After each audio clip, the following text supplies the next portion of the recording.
The problem this evening is one which I hope that most of you will never be directly involved with. For during many years in which I have been a kind of last resort for troubled people, I've had much too frequent contact with this situation, and I think it's only fair that it should be reported and recorded and preserved for those who need it or have a mind to accept it. We all know that the human being is at great disadvantage in the presence of a mystery. We are able to handle the everyday occurrences with a certain amount of skill because we honestly believe that the adversaries that we face are known to us. We can measure our skill against theirs, and if need arises, we can run away and continue the struggle at some other time. But in a mystery, we are totally disoriented. The average person cannot function too much or too often in the presence of intangible factors. Even a little mystery arising in a family can prove to be most disorienting. Secrets are dangerous things because we have no way of fighting them. We have very little way of fighting gossips and poisoned pens and anonymous letters. They all involve certain elements of mystery. Things are intangible.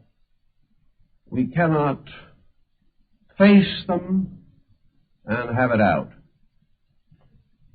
From the earliest time, man had more courage in the day than he had in the night. Even when he had his own private cave, this cave was a lot safer as far as he was concerned in the daylight than it was in darkness.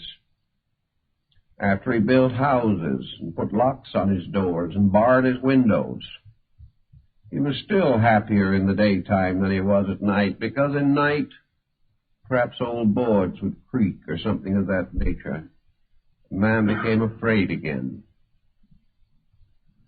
In our modern scientific life, man is afraid once more because he is afraid of formulas which he cannot understand. He is afraid of tremendous energies which he cannot cope with. They are all mysteries to him.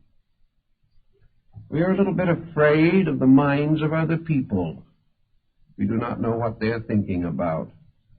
We are afraid that they are perhaps planning some secret exploitation of our resources, whatever these things may be.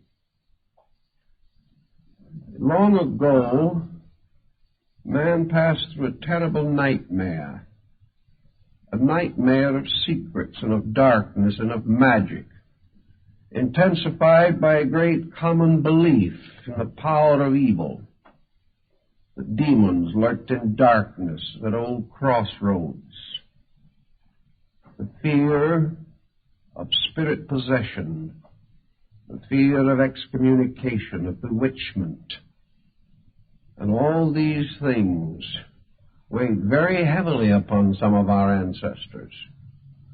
They really never knew how to cope with them. They died as much of terror as of the common ailments of the flesh. So when today we observe the long shadow of mystery reaching into our private lives, there is a certain anxiety. We are not able to cope with the problem effectively. And there are certain questions that I think we all must ask. It has been rather well established by ESP researchers that there are possibilities of a certain kind of clairvoyance The thought transference is very probably a reality and will sometime be standardized, or at least far better understood than it is now.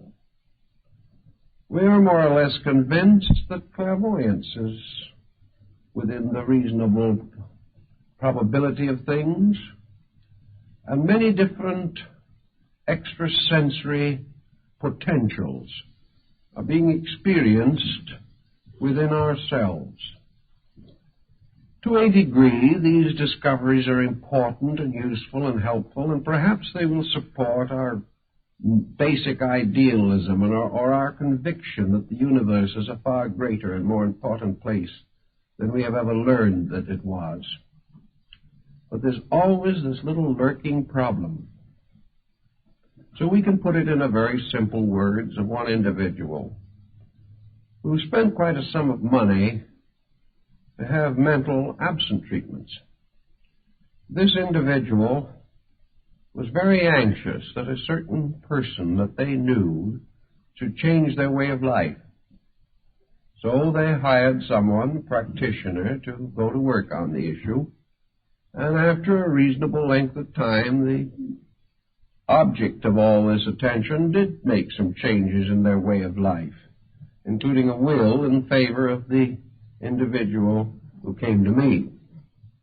Well, this sounded like higher mentalism, doing a pretty good job. You would get testimonials very easily for such procedures. But suddenly the person who came to me broke out in a cold sweat. This was a little problem. If they could change another individual and get a will in their favor, was it possible that some other individual could change them? While we were out mentally dominating somebody else, could it be that somebody else was trying to mentally dominate us? Do these processes work both ways? If it is possible for us to send our thoughts to change the life of someone else, could someone else send their thought and change our lives? If we want to make someone else do something they do not want to do, can they return the favor in kind? It is one of these things in which it was a good rule, but it shouldn't work both ways.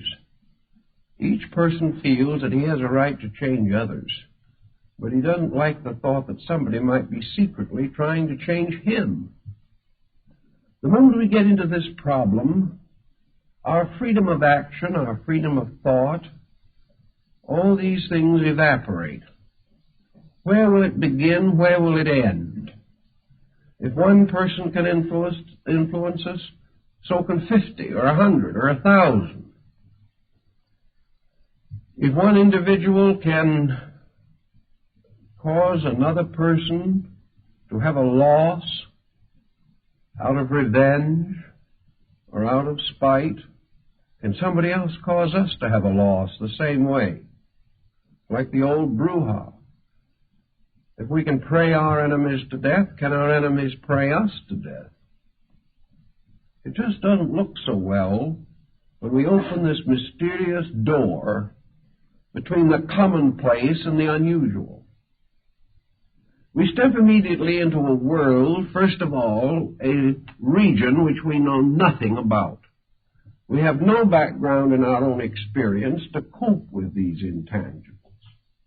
All we have to work with is a tremendous tendency to fantasy in ourselves, an imagination that can get out of hand even with the commonplace, let alone the unusual, and a mind that has very little foundation in any form of essential courage or fact or reasonableness.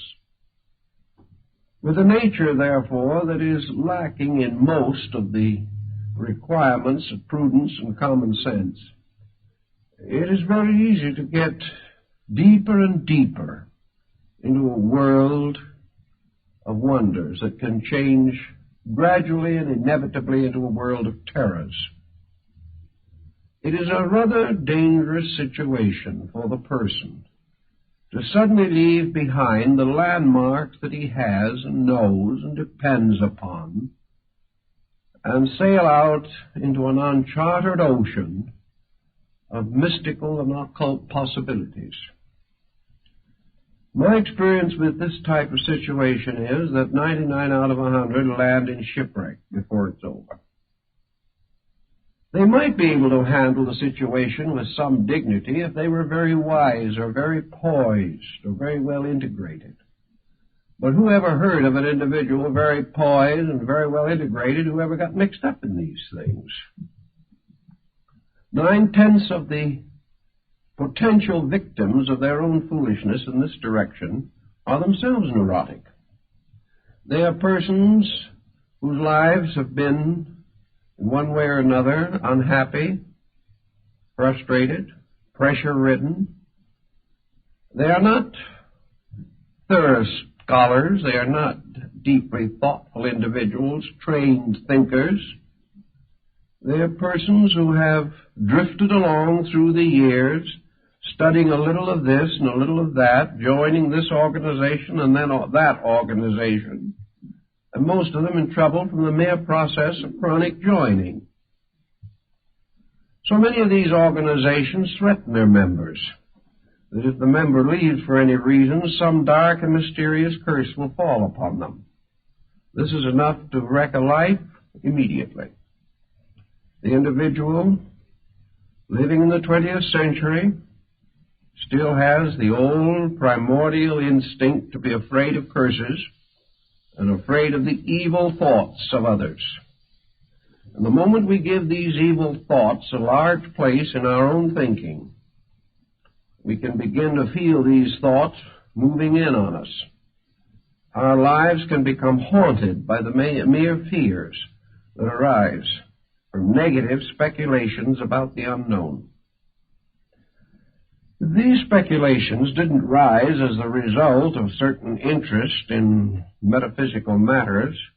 The individual would probably immediately consider the possibility that he's mentally ill. But if this is part of some strange mystical procedure, he doesn't think of himself as ill at all. He thinks of himself as illuminated. He thinks of himself as having reached new dimensions of consciousness. But then these new dimensions of consciousness begin to go to work on him.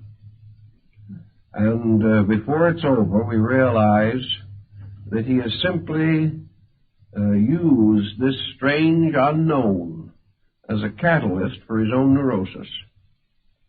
So we can't too strongly recommend that persons be extremely cautious in trying to explore areas where their knowledge is simply insufficient. Now, knowledge in itself is a very good thing. We should know about everything, even things we do not really agree with, or even things we do not want to believe. We should know about them. We should never assume for a moment that ignorance is an asset. There's a great deal of difference, however, between understanding the theories and practices of certain beliefs and the effort to dabble with them ourselves. There is no reason why we shouldn't understand the theories behind transcendentalism if it intrigues us. But there are many reasons why we shouldn't dabble with it. Especially this is true where we actually haven't even any very solid groundwork in theory. It's one thing, perhaps, to make some modest experimentation after 20 years of careful study, in which we really have done our own study, not simply taken somebody else's word for it, read a few ancient books or modern reprints, but to approach these things haphazardly, in a strange, childlike faith that somehow we are going to be protected from our own foolishness. This simply does not pay off, except in terms of tragedy. Now, one thing that's not too important at this stage of our thinking is whether all this weird and wonderful world is a reality or simply a psychological condition within ourselves. Whether all this magic is a psychic phenomena or a psychological phenomena is not perhaps so important at this point. Regardless of which it is, it has the same effect on us. And when we add to this a certain amount of coincidence, a certain amount of inevitable fortuity, we can build up a pretty strong case for things that can be very difficult if we're not careful. For example, we know that the average person who doesn't feel well will, likely enough, feel better tomorrow. A very large percentage of symptoms, as every doctor knows, are not very valid. That's one of the reasons why maybe a couple of aspirin tablets or something of that kind will permanently remove aggravating symptoms which have no real essential foundation in a true bodily condition or warning. A little fatigue perhaps, a little eye strain, a little tension, and we have a headache. We relax and the headache takes care of itself. It simply disappears. Now, in the same way, for hundreds of years, medicine made use of the bread pill and other simple formulas, the purpose of which was simply to cause the patient to believe that he had been given important medications, and the patient, completely relieved of his anxiety, got well. He didn't really need any medication at all. This is also the reason why so many patent devices during the middle of the last century were so successful, like the magnetic horse blanket and things of this nature. This magnetic blanket had absolutely no magnetism whatever associated with it, but thousands of people reported amazing and miraculous cures. They also announced tremendous results from various herb concoctions and swamp root preparations, the only medicinal element being alcohol. But naturally it gave a certain note of encouragement, especially if the doses were large and frequent. The individual, therefore, if left to his own devices, will very often feel better, at least temporarily. But if an individual who has nothing wrong with him except perhaps a little anxiety mechanism feels that he is being treated for this, that some other person is sending him powerful vibrations, he gets feeling better very quickly, just like he used to get feeling better on Peruna. There was a certain parallel here. And we come finally to really believe that people are doing a lot of these things for us or to us when we're really doing them to or for ourselves. But coincidence also comes in, plays quite a part in some of these things. I've seen it. And in a little while, we come to the conclusion that thoughts are very, very vital things, that we only have to send a few thoughts around, and the whole face of common sense is altered. This goes on for a time.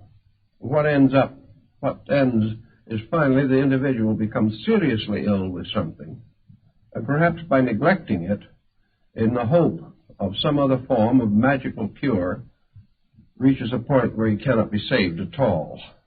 These things have their mysterious negative factors that we have to watch for constantly. Because faith is a wonderful thing, but when it's put in the wrong place and the wrong things are believed in, it can be very costly in terms of health and happiness in life. One of the simplest examples of what might be termed magic that man has used from the very earliest time is prayer. Now, prayer can be a very wonderful thing for the human being. It has a tremendous potential for good. And yet so few of us can use prayer unselfishly. It is so hard for us to really be sincere, even in this. If we really believe that prayer is a power, then this power becomes the basis of a temptation of some nature. Power promises us things, And it's very hard to believe in power without trying to use it to our own advantage or to the disadvantage of someone else. I know people who have spent many years praying that misfortunes would come to another person. How we can do a thing like this in the name of God is difficult to understand, but it happens every day. We also have a great number of prayers in which the individual is asking God to take care of things he should be taking care of himself, not waiting for the infinite to step in and correct a commonplace situation that we should all be able to handle. Therefore, we have prayer which essentially is a relationship with God, transformed into a kind of a basis of a new kind of old age pension or social security. Prayer becomes the basis of the gratification of very commonplace desires. We don't realize we're misusing it. We have the best intentions in the world. But when we start to pray that somebody else is going to let us foreclose a mortgage on them, we're in dangerous ground. We're in very dangerous ground. And when someone stands up and testifies that as a result of prayer they've doubled their income, there's just a little doubt as to whether this is what prayer was intended for. Whether we really have a right to assume that some spiritual force in nature, a force which has as its primary concern the achievement of ultimates, the great infinite patterns of things, should be supplicated every time we have a headache or every time we have an appetite or a desire which we feel needs gratification. This type of use seems to lead us away from the essential integrity of life. And when we pray that somebody else shall be over-influenced in some way or another, what about the other person? What about the individual who lost money so that our income could be doubled? Did the universe turn on him for our benefit? Was our prayer a means of dishonestly acquiring that which did not belong to us? Most people won't even bother to ask the question. They don't care how it's fulfilled as long as they get what they want. But can we assume that the universe operates this way? And if we're willing to assume this, what happens to our own relationship with every problem of existence? The moment we take the honesty out of the universe anywhere, we take it out everywhere. Either there are principles and rules in this world, or there are not. And if there are rules, we cannot break them, and we shouldn't try. And if there are no rules, then our entire ethical life collapses, and we have no hope or no reasonable expectation of any kind of good end or constructive purpose in our own existence. The old Greeks brought this question under consideration, and one of them asked Pythagoras how a man should pray. The old Greek replied, never pray for anything. Don't pray for the fulfillment of any desire, because if you pray hard enough, your desire may be fulfilled, and may be the destruction of you. In other words, we all know what we want, but only heaven knows what we need. And where we begin to decide what we want, and use various esoteric ways of getting what we want, we are defying that universal pattern which alone knows what we need.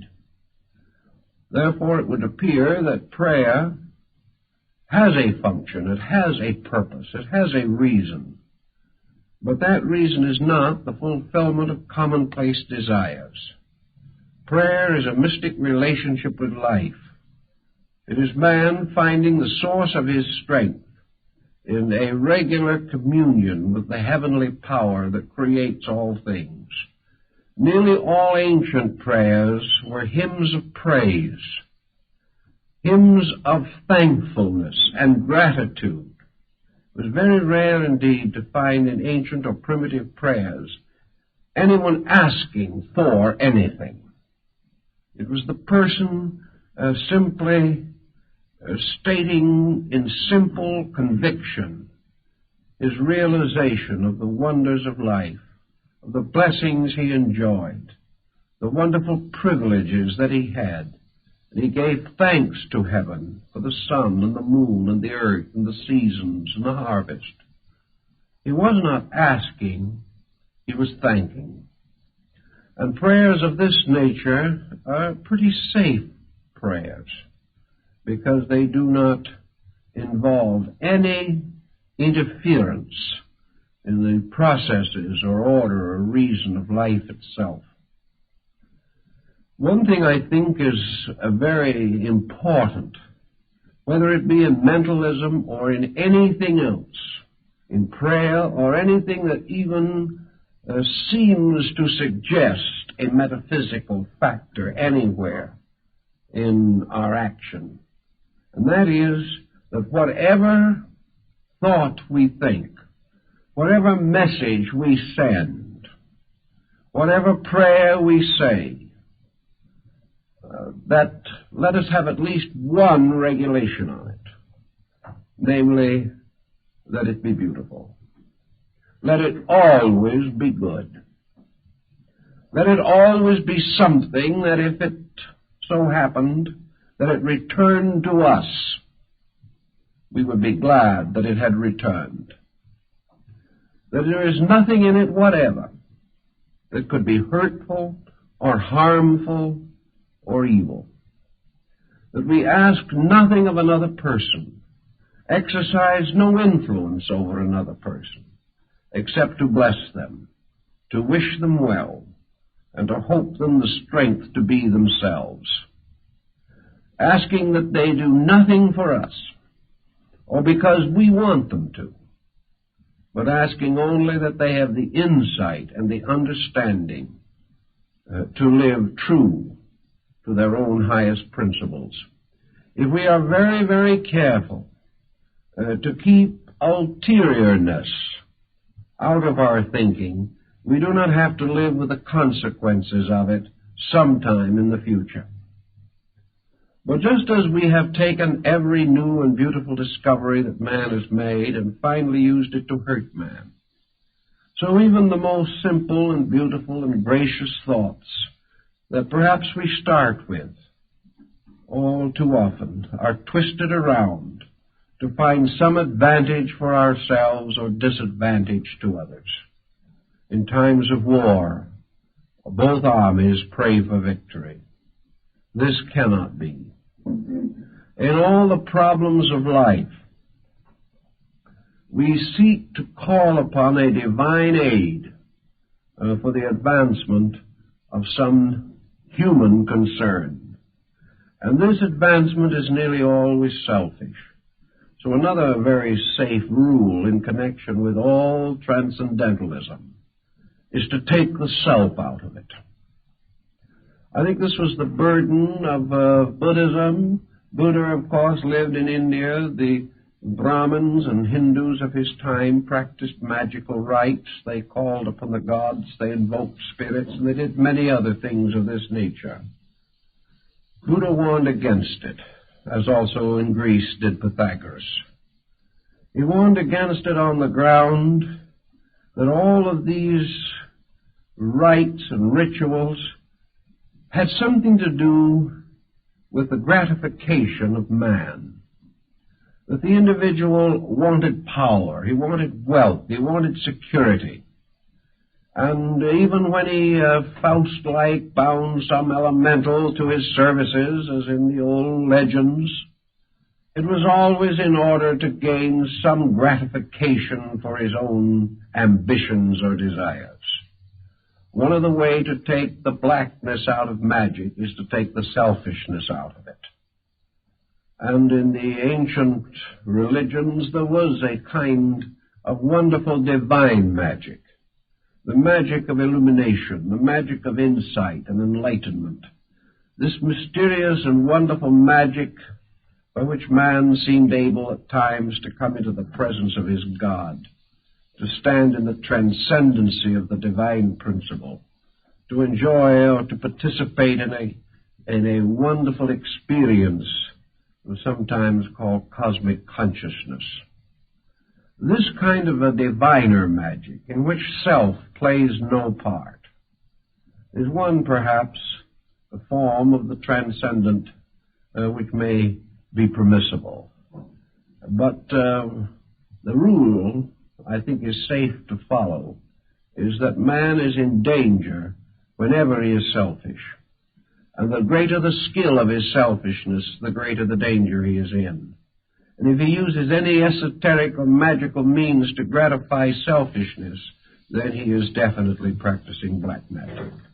And black magic is a magic that perhaps is not so black in itself, as that it opens the individual to the blackness of fear, opens him finally to a strange abyss in which he is captured in the very conspiracies which he would turn against others. There can be no ultimate security in anything that is essentially selfish. So when we pray, let us pray as selfless beings, praying for the common good, not even trying to define what that good is, but perhaps building into the concept of our prayer, our meditation, our contemplation, whatever it may be, that wonderful saying, a wonderful statement that seems to be so protective of all good. When turning to God in communion and asking anything of the divine, let us always include that thought, not my will, but thine be done. As long as we do not force will, as long as we do not impose our will upon purpose, as long as we do not stand arrogantly, because our will indicates our conviction that we know and we do not know, as long as we are not arrogant, much will be forgiven us. But in our arrogance, we pitch ourselves into adversity.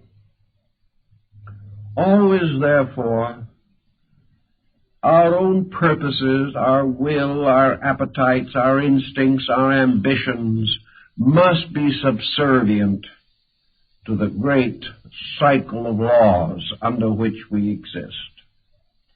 Man lives in a universe of cause and effect, under the great laws of causality and alternation and harmony and rhythm. Man should not under any condition build into his life any concept which would inspire him to violate law.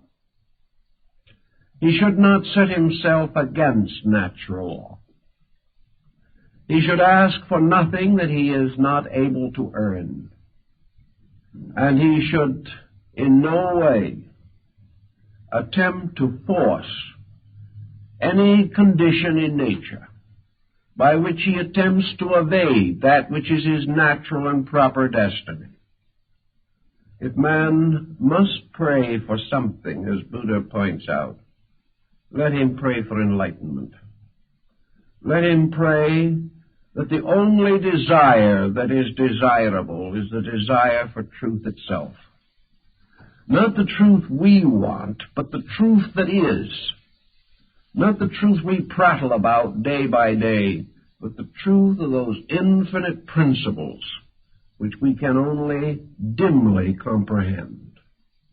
We may not know what the truth is of a situation, but we have the right to inwardly pray that that truth shall reveal itself according to its own purposes, whether those purposes help us or not, whether they fulfill any desire of ours or perhaps go entirely contrary to our wishes. The thing is, what is the truth? And whatever that truth is, with that we must live. And we must hope that in the face of truth we will have the courage to live according to it, and not according to any compromise that may arise in our own nature. From the dawn of our history, men have struggled to dominate each other, to take away the works and profits of other men. They have conquered nations and spoiled and pillaged the earth.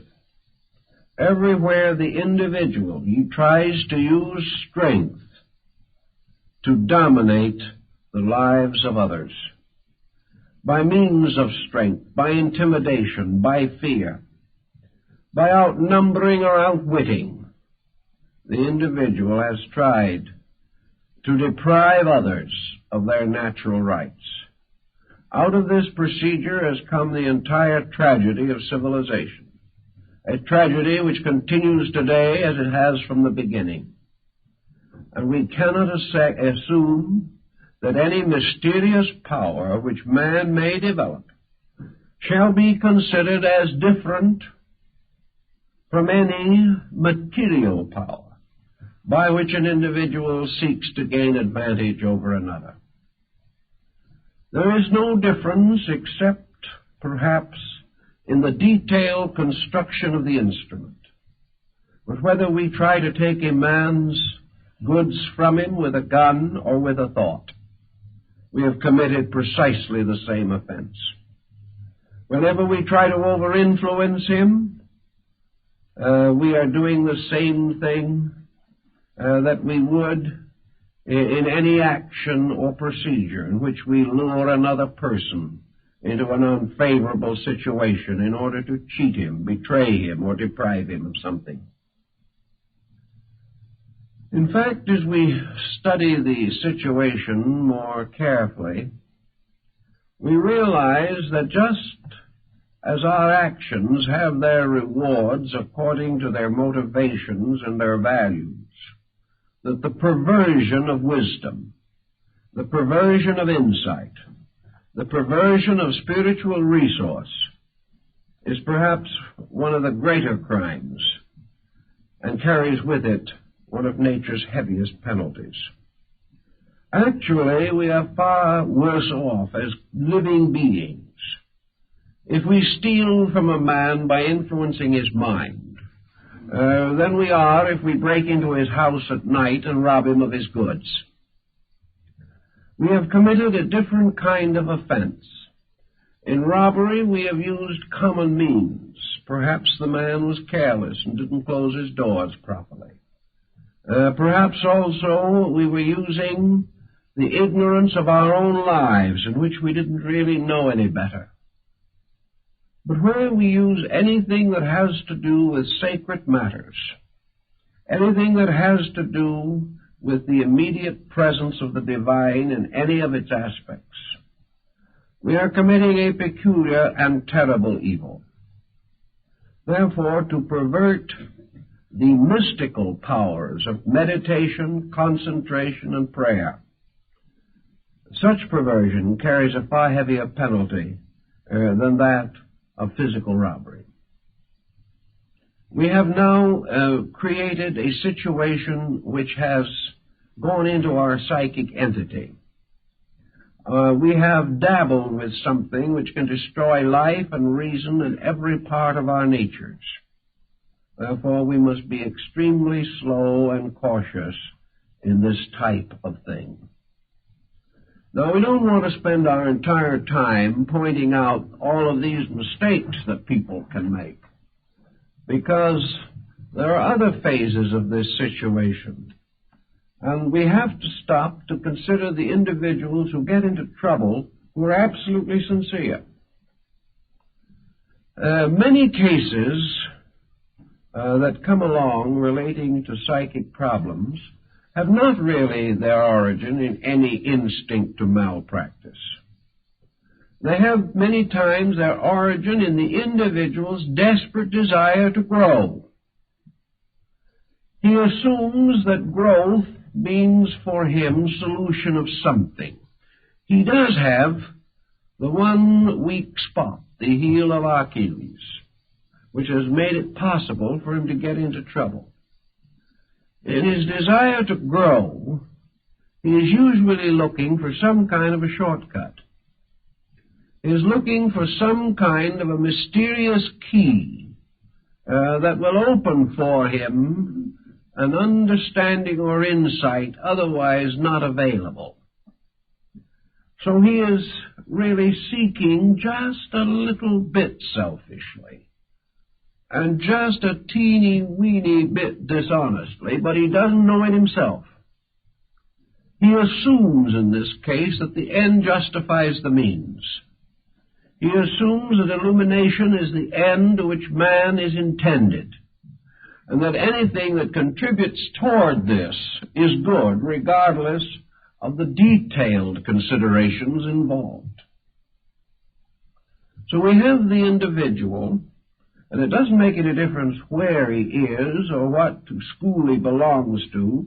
Every religious, mystical, and philosophical sect has had exactly the same difficulty from the beginning of time.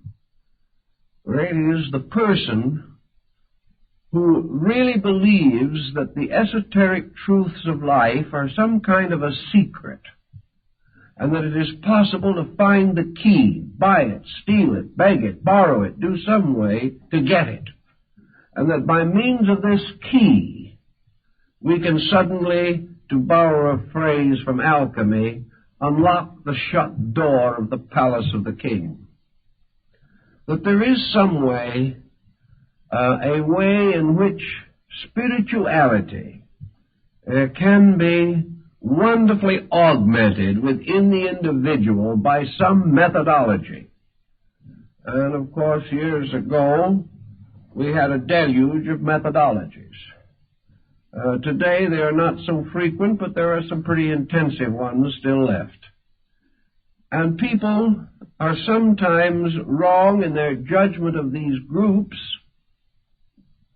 They misunderstand teaching that is intended well, or perhaps the teaching itself is not well stated or well integrated and does not protect the student adequately. So we have a great many people who are in trouble simply because they are trying to be better than they know how to be. And that can get you into complications. This is one of the points that I have emphasized for very, very many years. That the average person cannot handle the development or release of so-called metaphysical values or factors or forces within his own nature. He does not know when a development is legitimate and when it is not. And he does not know where some type of mystical experience begins and some type of wishful thinking leaves off. He just does not know. He cannot really tell the difference between a vision and a dream. He has no way of knowing the difference. For that matter, he doesn't know the difference between a dream and a nightmare. There are many strange and difficult situations that the person cannot cope with. The moment his mind is separated from the commonplace, the landmarks about which he is reasonably certain, he wanders into a mist and mystery which he cannot evaluate. He really doesn't know what he's doing. Now, there should not be this kind of situation. People should not be encouraged or permitted to get into these difficulties. But we can't do very much about it now because the trouble started a long time ago. Back in the gradual collapse of classical culture, the various esoteric arts and sciences of the temples were profaned. These secrets were brought out. Initiates broke their obligations, or some even under torture confessed or described things which they should not have discussed.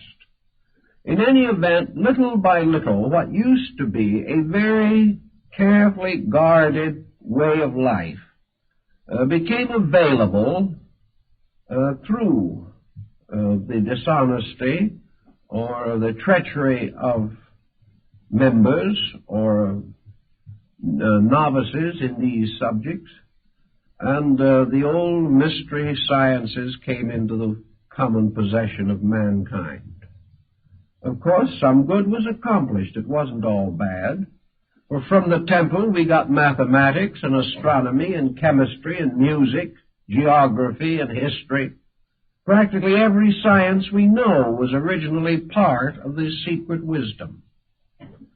Those sciences which we could turn and apply to the common advancements of mankind have helped, but because they were advanced without the obligations of the ancient temple, most of the secular branches of knowledge have become utterly corrupted, and all knowledge is now used selfishly, whereas in the older times the obligations were such that the possessors of knowledge were bound to right use.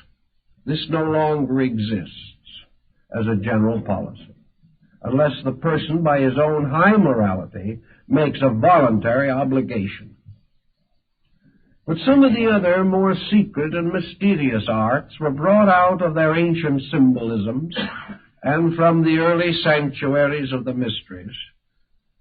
Pandora's box was opened. All types of psychic and magical phenomena came to be a little better known and a little better understood than was wise. But the great over-science of which it was a part, the great dedications to the temple which once protected it, the long periods of purification and preparation which once led to the revelation of it, all of these guards and protectors were lost.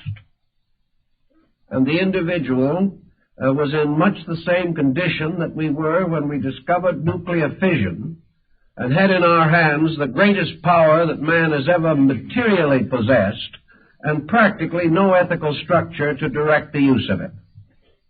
This was a situation that was rather serious. And as far as the private citizen is concerned, the esoteric arts are just as dangerous as nuclear fission. He can get himself into a private dilemma just as easily as the world could be forced into a dilemma by an atomic war. But without the guides and guards around these practices, we developed a whole series of popular systems by which the individual really tried, quite sincerely, to advance his own internal life. He was convinced that somewhere inside of himself was a God, a tremendous power, and that this divine principle within him was stronger than his personality, stronger than his mind and his emotions and his body, and that in some way there was a great security, a great sufficiency to be achieved if man could explore this inner nature of himself and come finally into union with the divine power at the source of his own being. Thus systems and schools were set up for the exploration of these secret processes. The theory was legitimate. The procedures were to varying degrees legitimate. Some quite definitely had strong good points. Others had very few good points. Many of the names that were used to identify these systems were ancient and honorable, belonged to great schools of the past. Some were out of fabrications and proclamations of the mysteries. Who knew? Who was able to tell which was genuine and which was not genuine? Not 1 in 10,000 who became involved in these various procedures. Everybody had to believe somebody, and most people believed the wrong people. So we had more trouble. Trouble because of sincerity, finally, but trouble because sincerity was not very smart, not very wise in its attitude toward these matters. Every day, whenever a new system comes along, there's somebody who jumps into it, gets himself into trouble, and gives the whole theory a bad name. Always the same problem is involved. Every great system of enlightenment the world has ever known has accepted the essential inevitability of universal law. The great disciplines of the mysteries were based upon the law of cause and effect, just as much as the most common occurrences of living. And all of the great steps and stages of the development of man's inner life, these degrees of development were the results or effects of causes. And the causes had to be right, and they had to be exact, and they had to be complete, or the effects would not be what was required or expected or hoped for. So in the whole theory of man's spiritual growth, all growth arose from the unfoldment of personal integrity. The beginning of all mystical discipline was the purification of the individual's life. Purification did not mean to imply that the individual could get nowhere unless he was spotless. Purification meant that the search for reality had to be genuine. It had to be real. It had to represent a dedication to principle. It certainly had to mean that the common difficulties which beset us have to be met and understood and fulfilled according to the workings of law.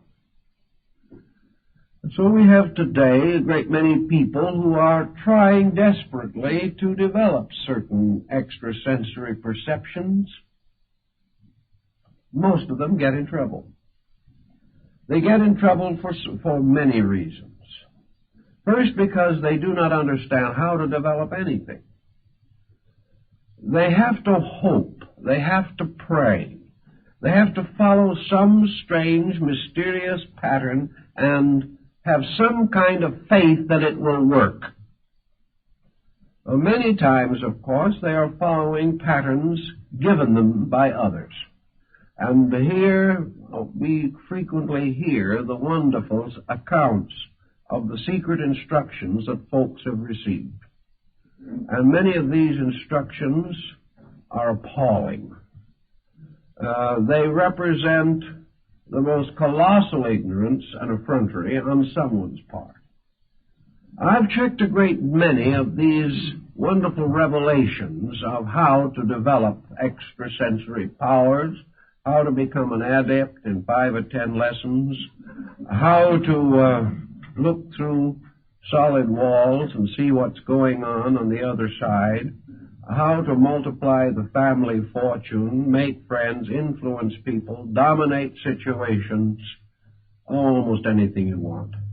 But even apart from these, which some folks are a little too smart to fall for anymore, there are these mysterious procedures which are supposed to be shortcuts to the infinite, by which the individual is all the quicker and the more simply directed to some type of illumination or mystical experience. I have tracked down a great many of them. Sometimes they're in pamphlets and literature, sometimes they're carefully guarded secrets, communicated only from one person to another under the most direful obligations. But where did they come from in the first place? Where do these instructions originate? And I have checked a great many of them, and nearly all of them begin in somebody else's psychical aberration. That is the 100% causing ground for most of them. You finally get the individual who apparently was the pioneer in this particular form of the matter. You pin them down as to where they got this secret discipline that was to save the world. Who told them? What secret or ancient society did they belong to? Where was the line of descent on this knowledge? Where did the information come from? In almost every instance, this information was something that had been given to them in a dream, in a nightmare, in a bad moment of some kind. Often it was nothing but a slightly twisted paraphrase of something they had read. But they hadn't consciously taken this thing they had read and passed it on as their own. They really hadn't. But they had been reading about it for some time, and one night they dreamt about it. And it got a few extra flourishes in the processes of the dream, and the next morning a new religion was born. And this is how it started. And people, quite convinced of the sincerity of the source, and the person at the beginning probably actually rather sincere. Everybody in trouble within 6 months. Because the situation was not bona fide, there was nothing. The only way in which the individual could get anywhere with the instructions he was receiving was to develop so powerful an imagination that he had hallucinations of progress relating to himself. He could imagine himself to be illuminated. In fact, if he was real good at it, he could have a dream somewhere also, in which the cosmos opened up and he found himself seated in the midst of the infinite. But the whole thing ended up in a dream. It ended up in a strange, negative, psychic situation. Well, you can say if it made the person happy and didn't do anybody else any harm, and everyone seemed to be getting along a little better than they had before, why upset the apple cart? If that's what they want to believe, that we live in a land where you can believe almost anything you want, why not let them go on believing?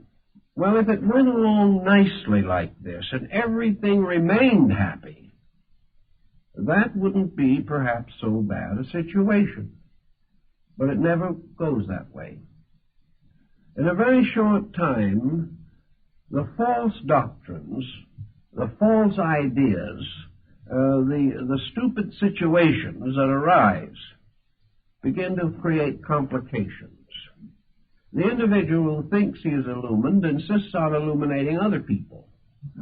He doesn't know much himself, and by the time it passes on to a number of others, it's worse than when he got it. He begins to have pre-warning of various events. He frightens people to death. He has visions of what is going to happen to the universe, the political system, and the neighborhood. This becomes very complicated. And also, little by little, he becomes a metaphysical aristocrat on his own part. There is this note of infallibility about him. After he's had this a little while, he loses his family, his relatives, and his friends, who cannot put up with this concept of an infallible person who is making as many mistakes as he ever made, but isn't admitting them anymore. The individual suddenly discovers, or doesn't discover, but others discover for him, that he has stepped out of the stream of life's experience. He has new and fancy meanings for everything that happens. These meanings are no longer of any use to him in helping him to grow. As one individual told me, he said, "Why should I experience how to grow? I've already reached perfection." It's a marvelous way to feel about things. But as far as this person was concerned, they were the only one who had the slightest suspicion that they had reached perfection. This same person who was perfect was the same grand old gossip they'd ever been. This person had the same antagonisms, the same prejudices, the same fanaticisms that they had always had. Their temper was just as bad as ever. The only difference is that they had the same faults, but now they were blind to them, and this is no improvement. Or, as one individual explained to me, who had a certain rather bad dispositional problem that they had worked with for a number of years before they had become illuminated, I asked them how they were getting along with this old problem that they had been fighting with for years, and they looked at me rather scornfully and assured me that a nasty temper was one of the proofs of advancement. How foolish can you get? And they believed it. Little by little, all perspective was gone. Now, this isn't helpful.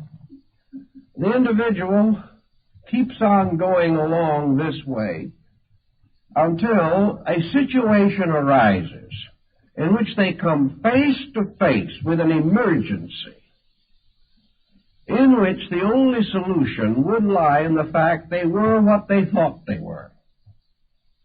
That they did possess sufficient insight and understanding to solve a major issue. When this emergency arises, the issue is not solved because they haven't what it takes to solve it. Sometimes there is a very bitter disillusionment. It's a horrible thing to suddenly wake up and realize you've been studying for 20 years something that isn't so. Very discouraging. Also, that in the moment when all these things were supposed to produce their miracles, nothing happened. There are these bitter and painful experiences. And we see that the person who starts off on one of these tangents never knows where he's going to end. Unfortunately, too many of them end with mental breakdowns. They have become so involved, so tied up, they can't possibly solve the situation. Another painful interlude that most of these persons come in contact with is the fact that they are so right and nobody else sees it. This is very unfortunate. They know that they are creatures of destiny, but the world won't accept them. Under such pressure as this, they become antisocial, turn against the world. They feel that they are being persecuted simply because they're not agreed with. This can get to be a very serious source of mental and emotional stress. Almost everything that arises from these false, basic attitudes become in turn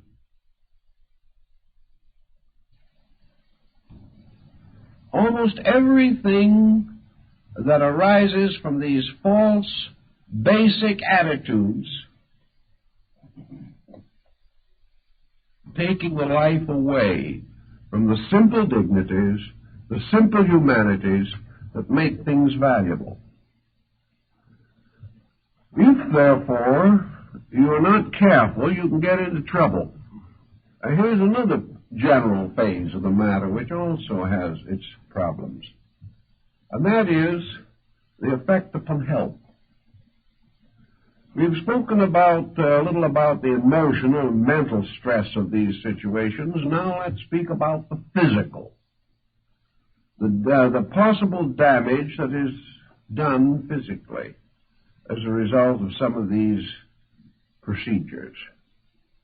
Nearly all metaphysical practices involve a certain amount of stress. They create various kinds of fixed tensions of one kind or another. Most forms of concentration will do this in time. The individual, whether he realizes it or not, subjects his nervous system, particularly the autonomic system, to a tremendous amount of stress. The moment the confusion is set up in our relationships with life, the nervous system begins to flutter.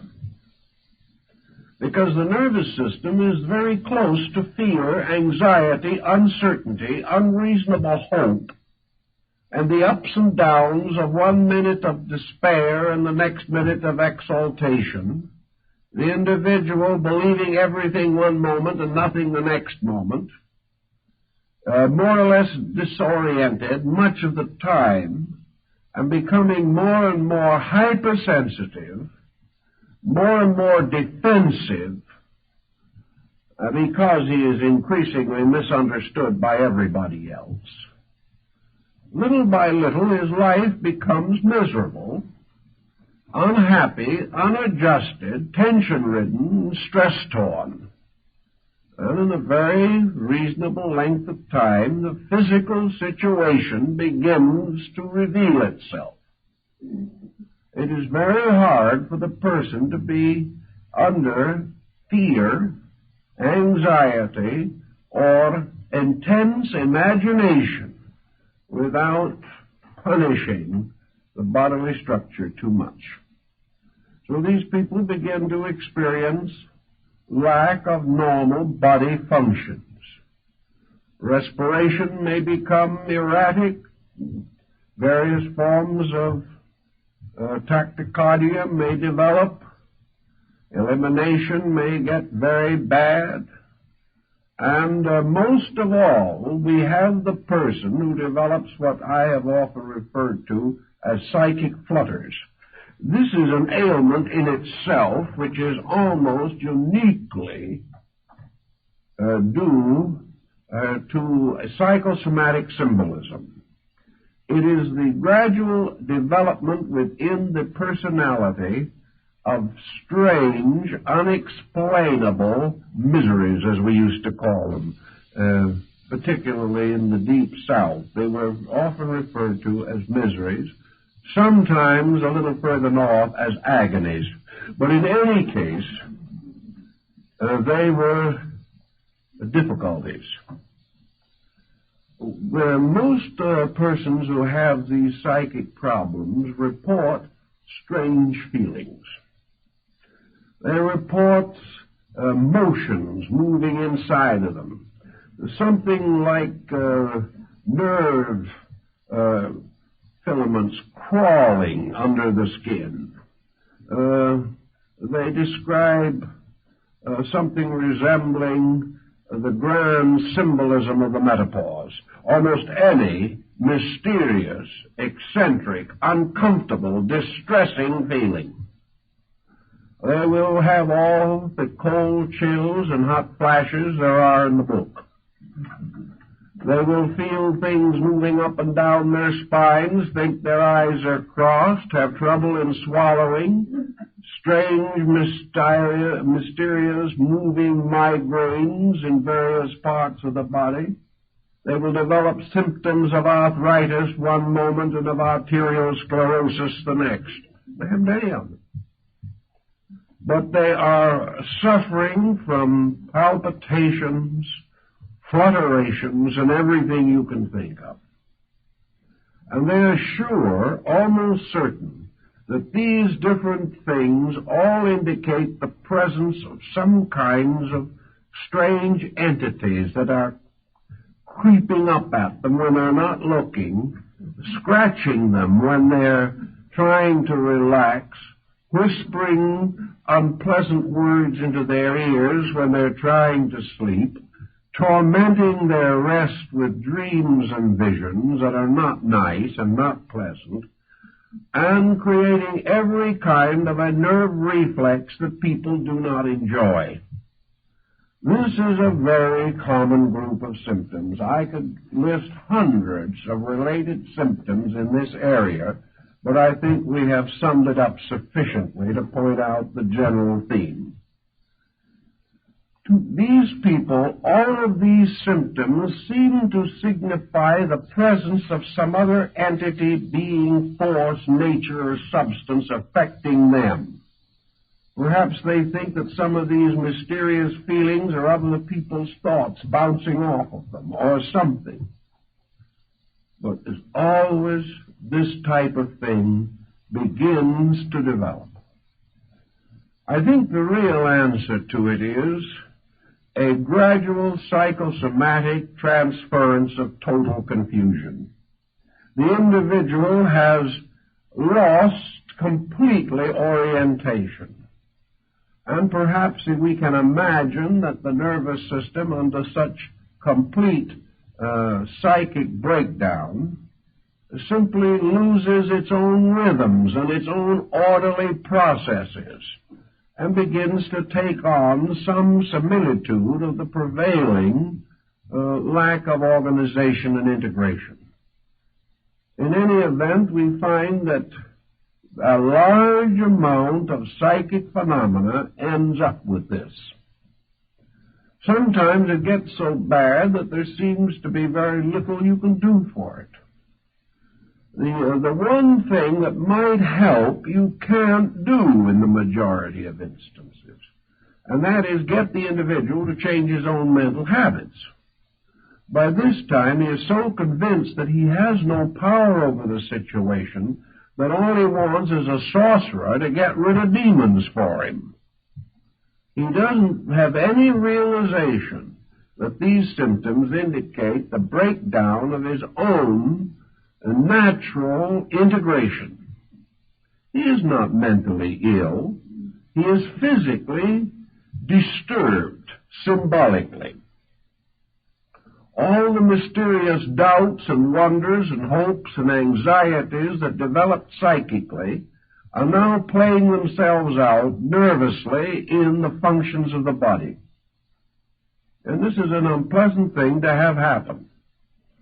And the moment anybody feels any of these symptoms, stop worrying about what other people are doing to you and start organizing your own resources as quickly as you can.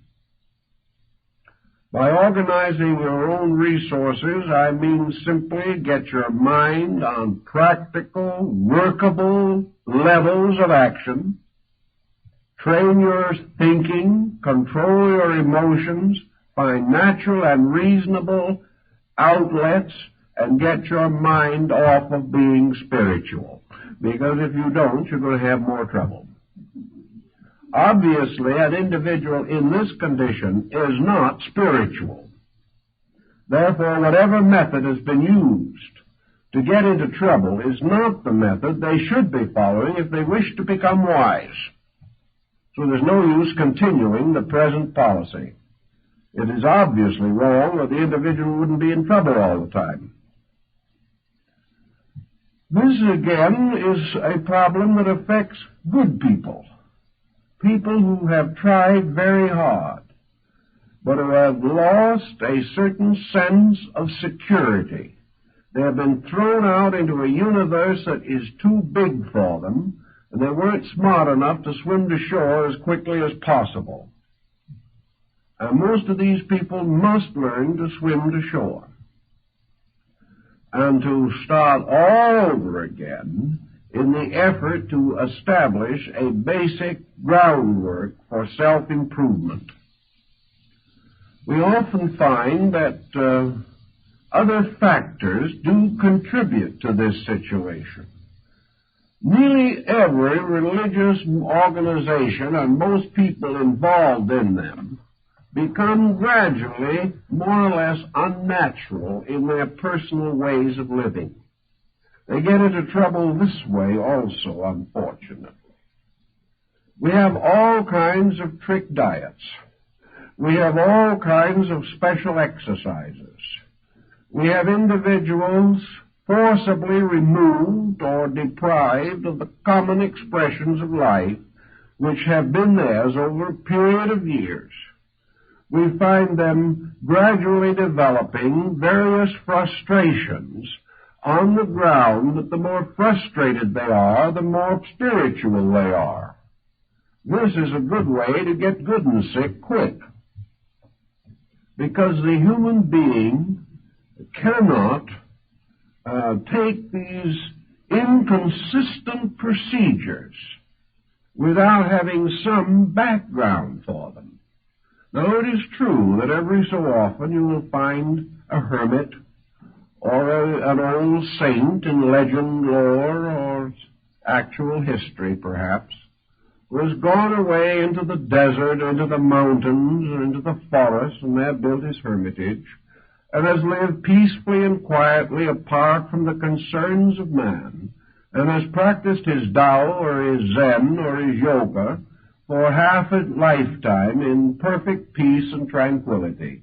Nothing unfortunate ever happened to him so far as we know, but sometimes we're not quite sure how far we know.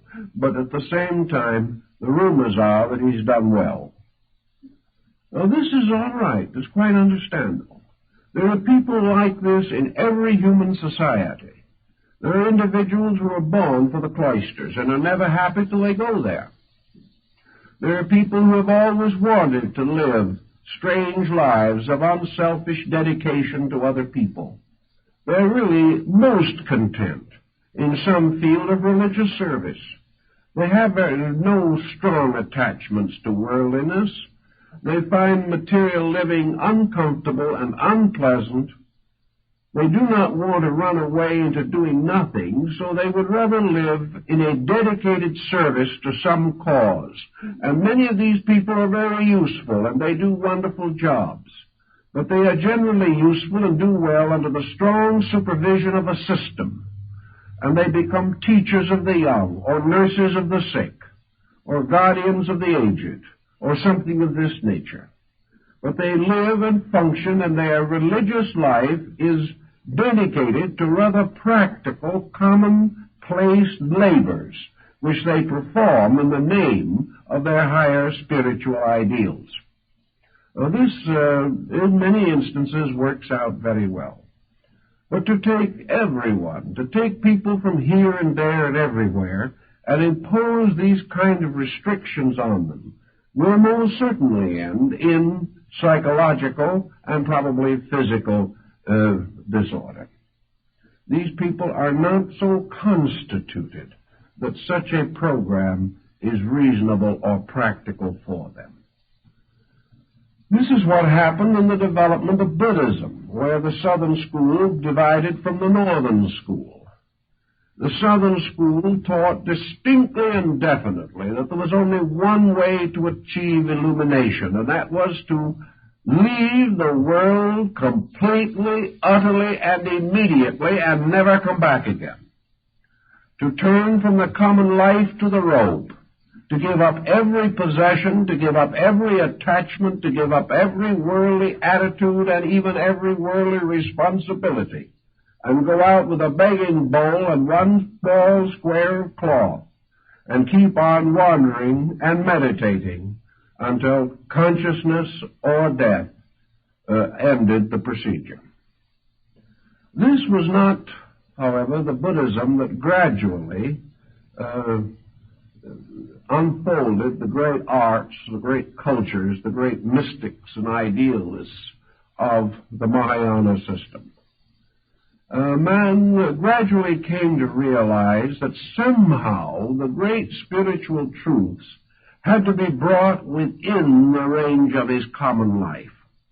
It became necessary for him to think of the way of liberation for the householder, that the father and mother with children and family and business had to have their part in this great pattern of enlightenment, that it wasn't to leave everything and to depart into the unknown, but in some mysterious way to increase in grace, insight, and understanding every day, to find in the commonplace the source of enlightenment and inspiration, and also to realize that for the majority of mankind, simple idealistic devotion to principles was the wisest and best way to grow.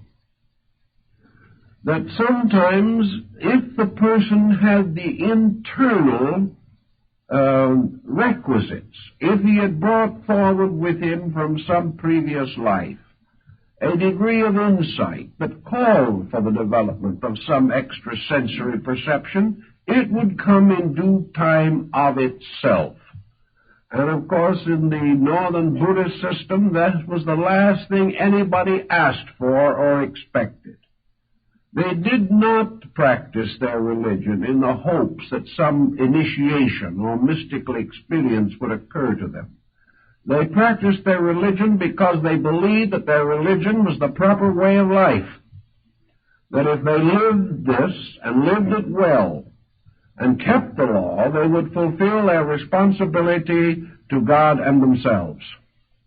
The whole purpose underlying this religious philosophy was not the unfoldment of the individual primarily. It was obedience to the law, the glorification of truth by keeping its rules and principles, and keeping them unselfishly, not in hope of enlightenment, but because this was the proper labor of an enlightened human being. Under such conditions, we do know that there were mystics, and great mystics arise among these different groups. But these mystics were persons who had slowly unfolded. They had lived each step of the common life. They had grown skillful and wise in the philosophy of the doctrine. They had gone out and dedicated themselves to the service of others over long periods of time. They had gained practical insight as working with the sick and as helping to solve the problems of the burdened. They had become the counselors of rulers and the friends of princes. They had helped in the creation of good laws. They had helped to perfect arts and sciences. Many of them actually gave skills to their peoples. And Kobodaishi, who was one of the great monks of the Shingon-shu in Japan, is accredited with having given almost as many inventions to the Japanese people as Leonardo da Vinci gave to Europe. A tremendous genius in his own right. He was not a person who had simply decided to be spiritual. He had worked and labored and studied. He had lived with the wise. He made the long and at that time dangerous journey to China in order to come closer to the great seats of the doctrines. He was a master of knowledge, one of the most perfectly informed men of his time, and still regarded as one of the most enlightened men of Asia. These people grew sincerely. They gave everything they had to growth. And they grew not just simply for the sake of being wise themselves, but that they might become the founders of essential and practical movements and organizations. They were great mathematicians, great artists, great musicians, poets, men of literature and letters. And out of the temples and the shrines and the sanctuaries came the great arts, the great modelings and sculpturings, the casting in bronze and in silver. These people were highly skilled. They took the attitude that the more able they became in everyday labor, the more completely they were able to express their spiritual convictions. So that they worked with the law. They became better, realizing that the reward of being better is to know more. The reward of greater daily virtue is enlightenment.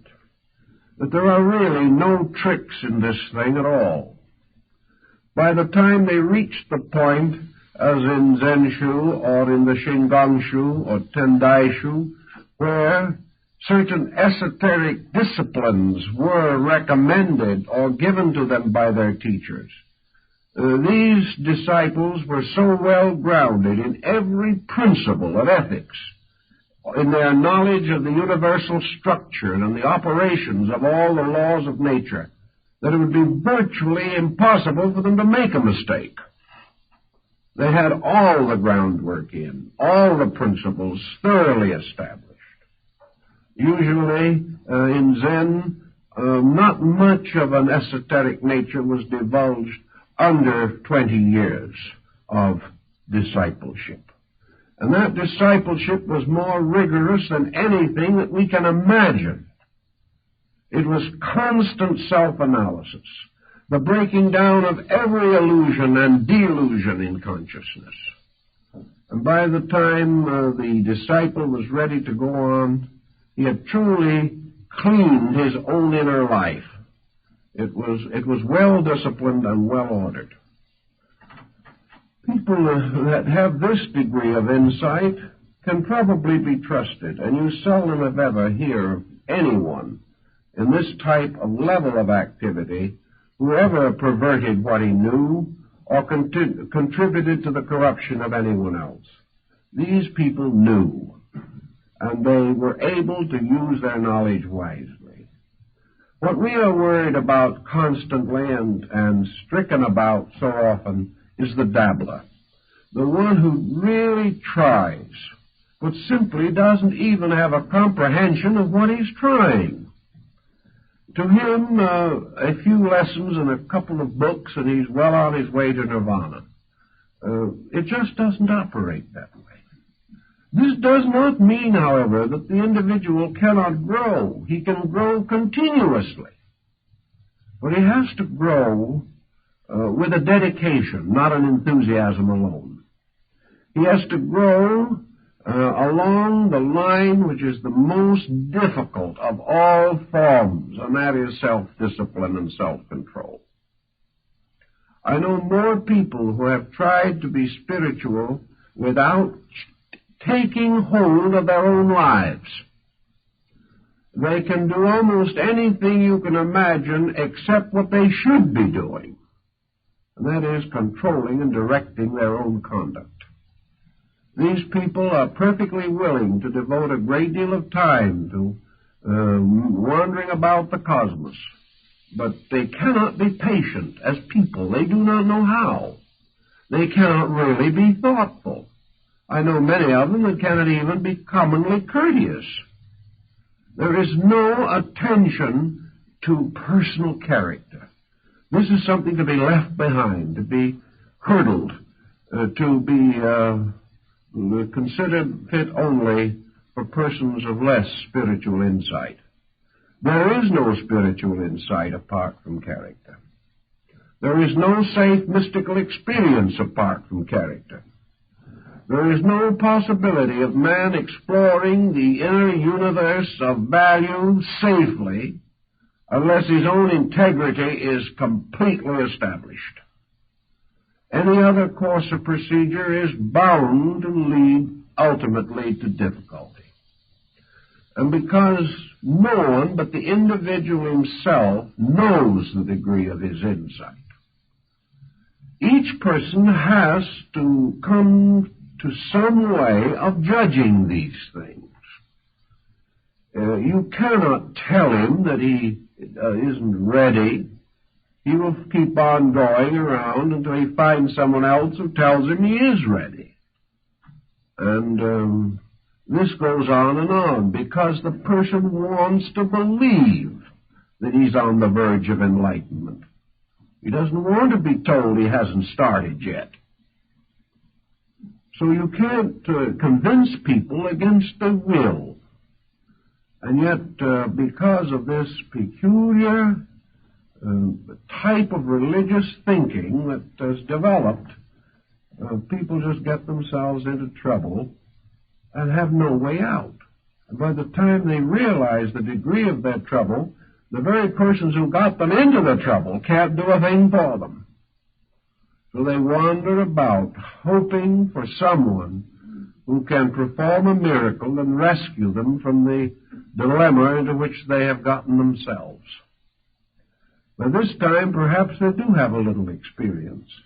It will serve them in good stead in due time, but at the moment they're in a very uncomfortable state about the whole thing.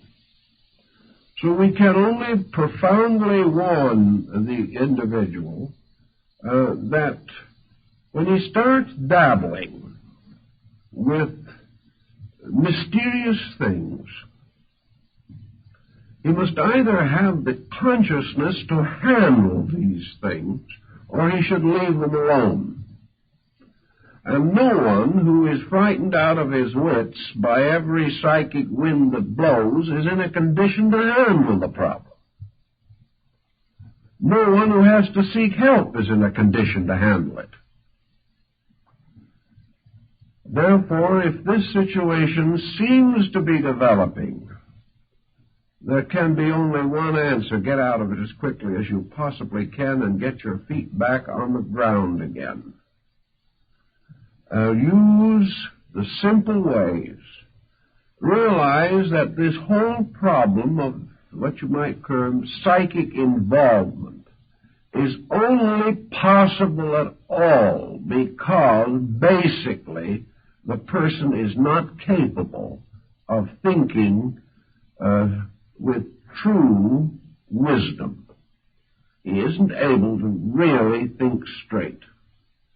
Somewhere, weaknesses of his own have contributed to the fact that he was deceived, or has deceived himself. It has to start with this. From that point on, all perspective can be lost, and the situation can just be a long, terrible hurt with no really, apparently, satisfactory explanation. But in the beginning, the person had to be foolish. And the only answer is to stop being foolish as quickly as you can. There are ways in which some damage in this area can be rescued, or the individual can be pulled out of his problem. We realize that as the problem gets worse, as the individual advances in some form of psychic persecution, which is more and more difficult for him to get off of his own mind, he is inevitably becoming neurotic. He is becoming fear-ridden. Even if he hasn't reached a degree of hallucination, it may come any moment. He is certainly actually frightened. He is living in fear. The whole thing has become a phobia. And this phobia is nursed. Fear is nursed by fear. The more he worries about his fears, the more he thinks about his fears, the more he waits for new symptoms to appear, the more frightened he will become. And if this goes on, especially if the individual is alone, perhaps living alone, where there is very little contact with other people, too much loneliness to begin with, which may have been a contributing cause in the first place, then this person must either make a valiant break with the situation where he finds himself, or he will not get out of the difficulty. And unfortunately, it is not a difficulty that will cure itself, nor will it get better unless something is done about it. Realizing, therefore, that as in the case of nearly all forms of neurosis, which may come from other causes, there is too much self-attention. The mind and emotions are focused upon the dilemmas of the self constantly. This means that little by little it becomes a 24-hour vigil of psychic self-defense against the unknown. The individual doesn't dare sleep. He doesn't dare do anything because of this constantly increasing pressure of fear. A pressure that is usually accompanied by psychosomatic symptoms that seem so real that there is no way, apparently, of explaining them except to assume that the psychic persecution is real itself. Under this combination, we have a hard, vicious circle, which is extremely difficult to break. The best way that we can solve it is by starting out with the assumption that a pattern is no stronger than its weakest link. The situation is a pattern. If we can break it somewhere, we perhaps can break it everywhere.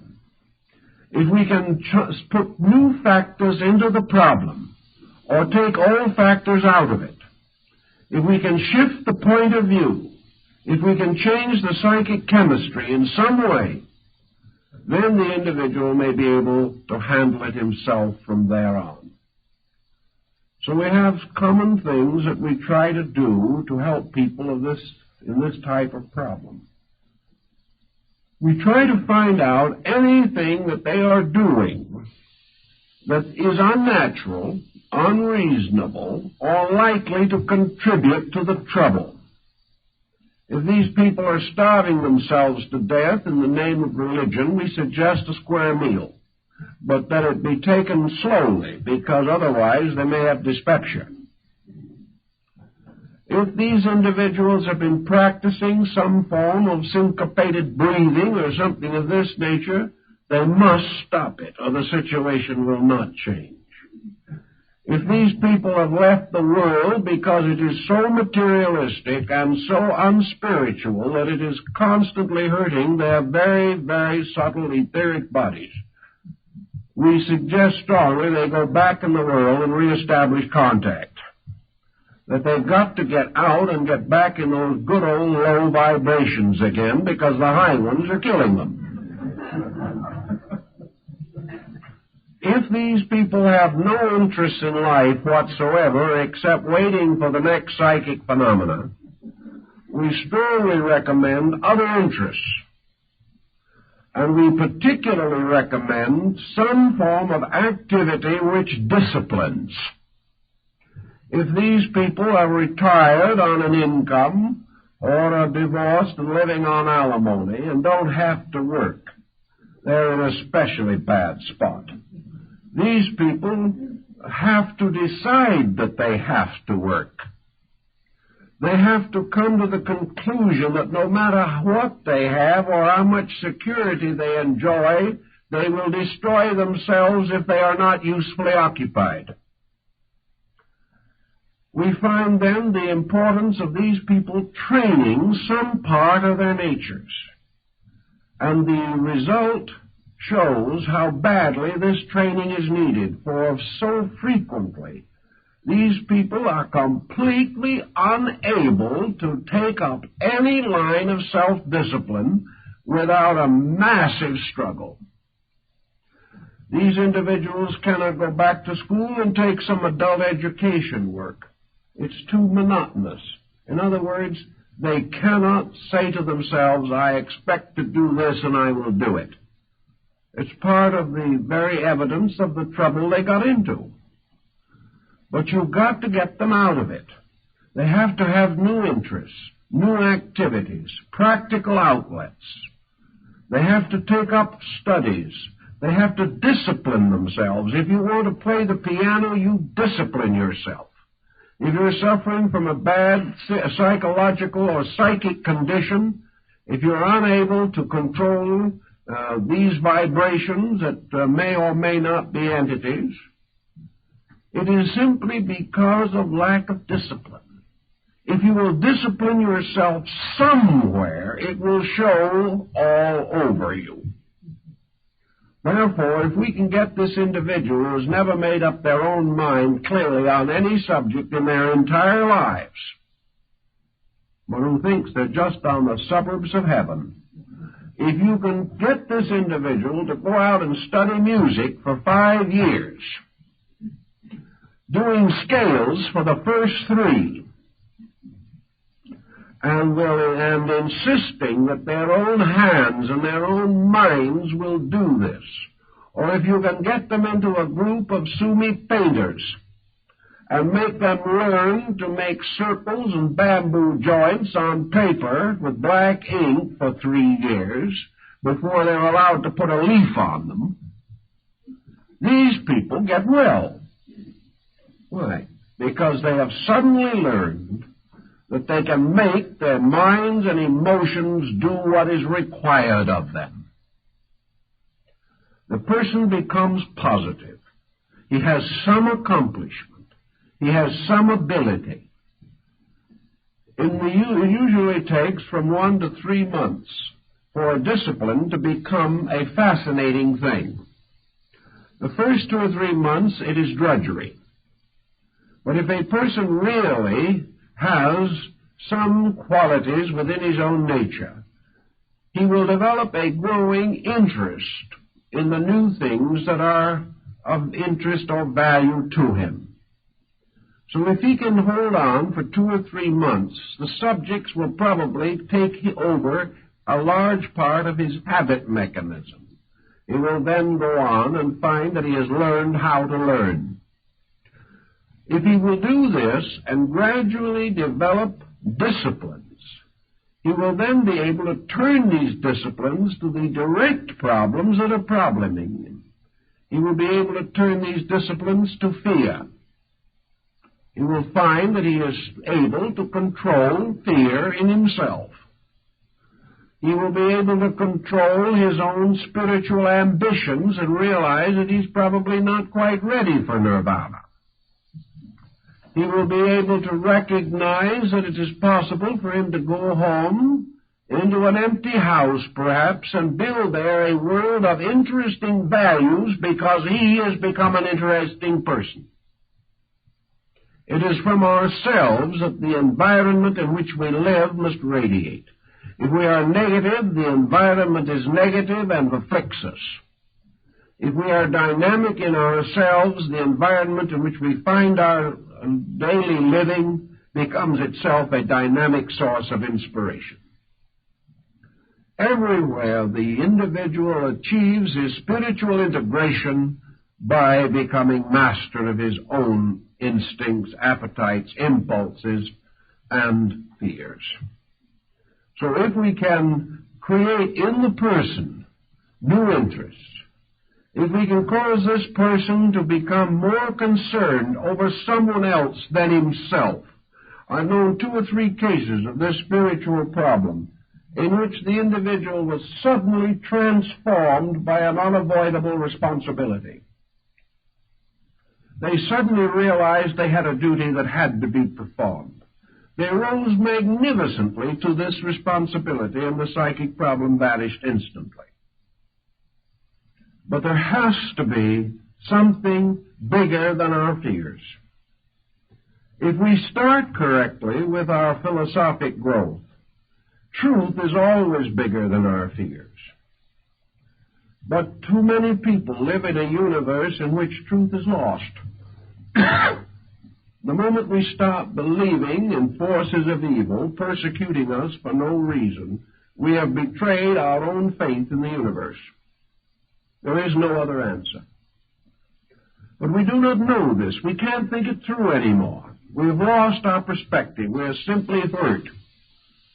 And where we are hurt, there is no justice.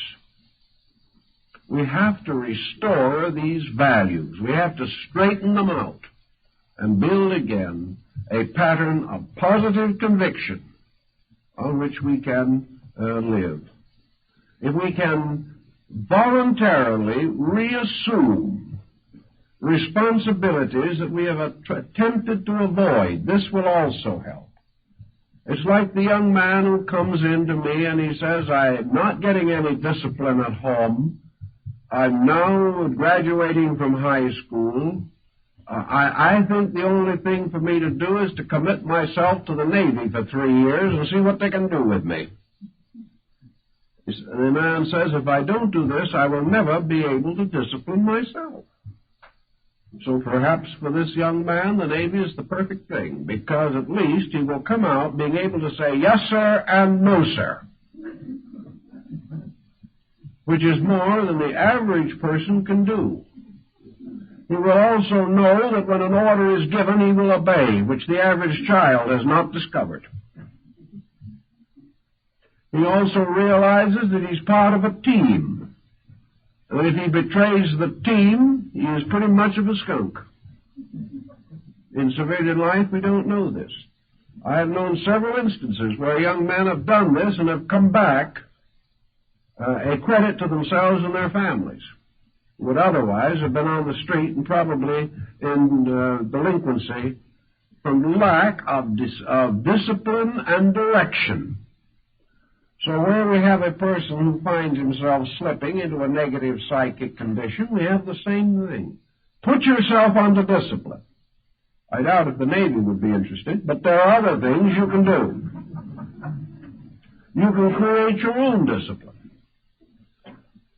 And you can say to yourselves, if I fail in this, then I know for certain just how weak I am and how far I am from the thing I think I am. Get these things very straight and very firm in ourselves, and we can generally defeat this psychic problem even after it settles in. But we can never defeat it by trying to use magic against magic. For the bigger the invocations and formulas and charms we make, the bigger the other side makes. And if we have the super charm, they have the super charm, and so it goes on to infinity. Because we are dealing with a thing so abstract, so elusive in its own proportions, that we really never know whether we have one or not. Under these conditions, the only answer is to take hold of the matter. If you are not in that kind of trouble, stay out of it. And be grateful that it has been your wonderful privilege to be able to grow without seeing things. If you are seeing things, either have your eyes attended to immediately, or begin to dig into basic systems of thinking that are going to give you a dynamic, vital, meaningful pursuit in life. And under no conditions, if you are miserable, unhappy, defeated by life, run to some form of psychic phenomena for escape, because it is escape only into misery. If you can keep these thoughts rather clearly in mind, I think you will realize why it is not good to dabble with this sort of thing. From an experimental stage, it is very foolish. It is like experimenting with poisonous serpents, or experimenting with some deadly material that is liable to explode in your face at any moment. Do not experiment.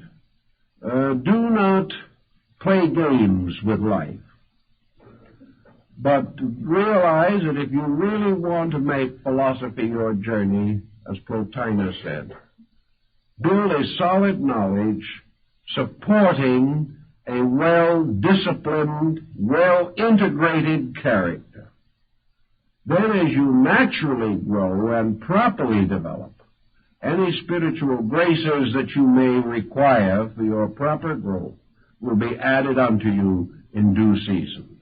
In this way, you won't have any trouble. Thank you very much.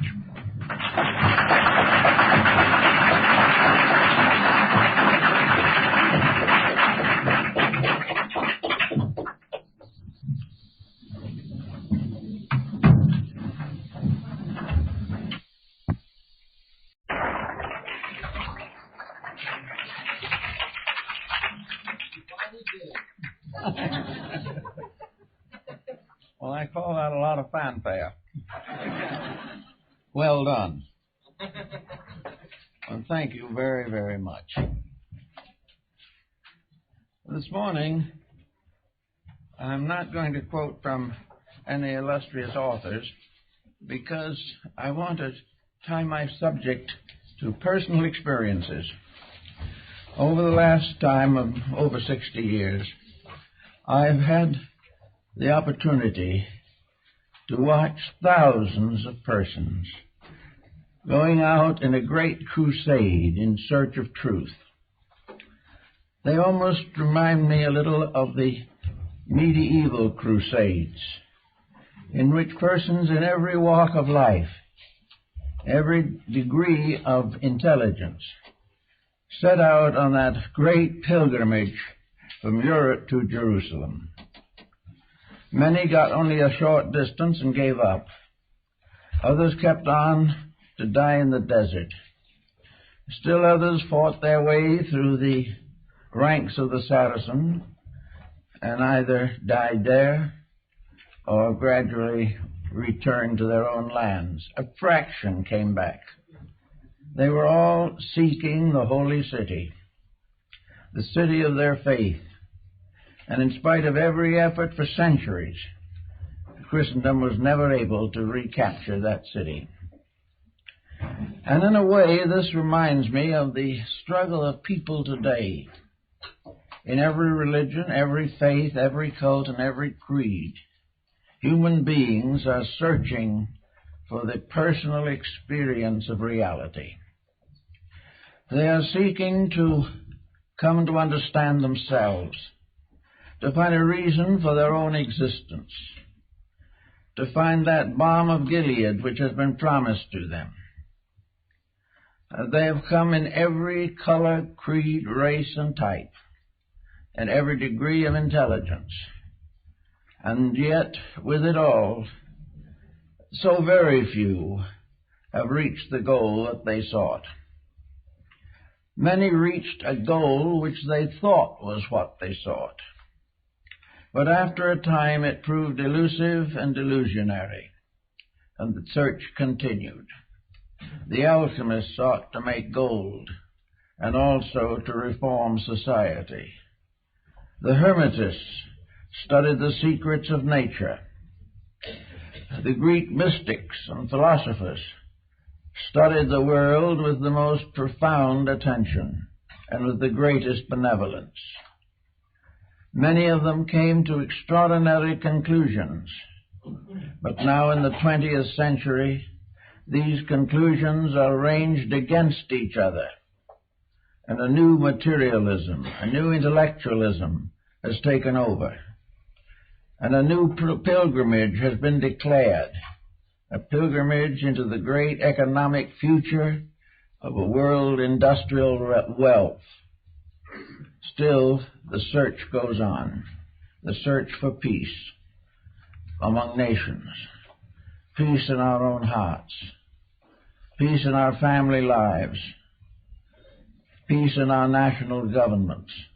We are still searching for that mysterious integrity which alone can bind up the errors of society.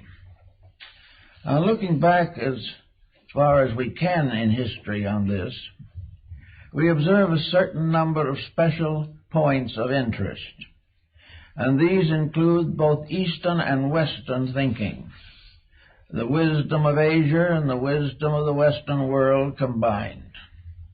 And it all seems to sum up in one peculiar inconsistency, namely that the individual seeks something better without becoming better himself.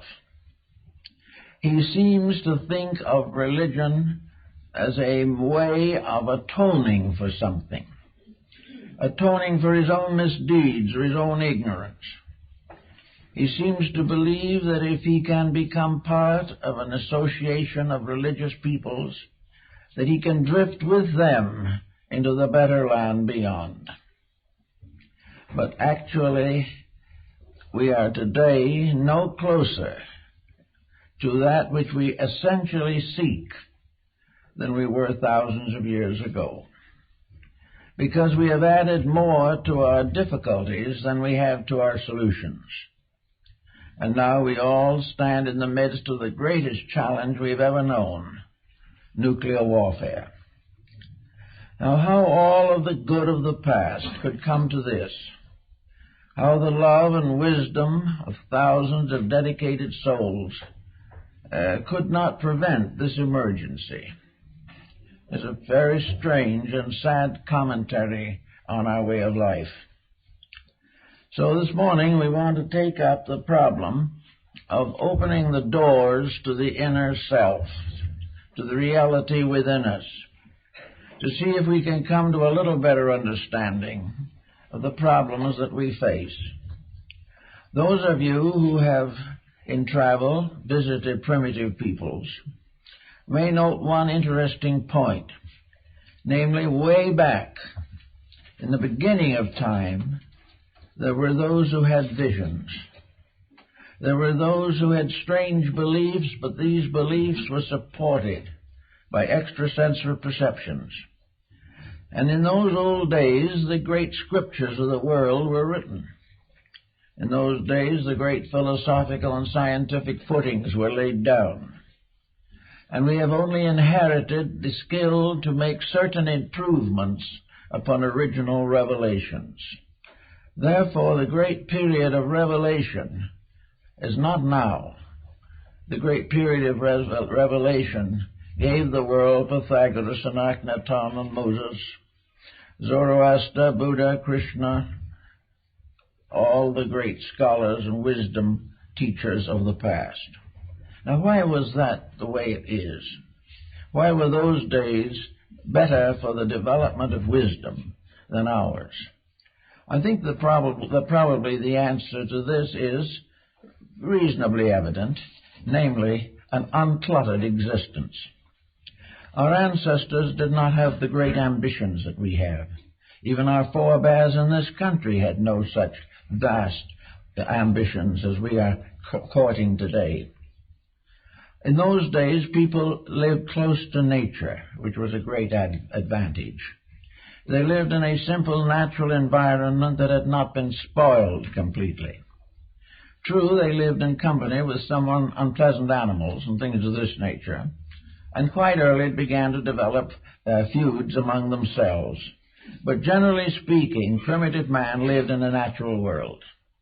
And living in a natural world, when he tried to create a philosophy of life with very limited resources with which to work, and not really any understanding that there was a philosophy of life, he began to build his way of living by studying the life of the world around him.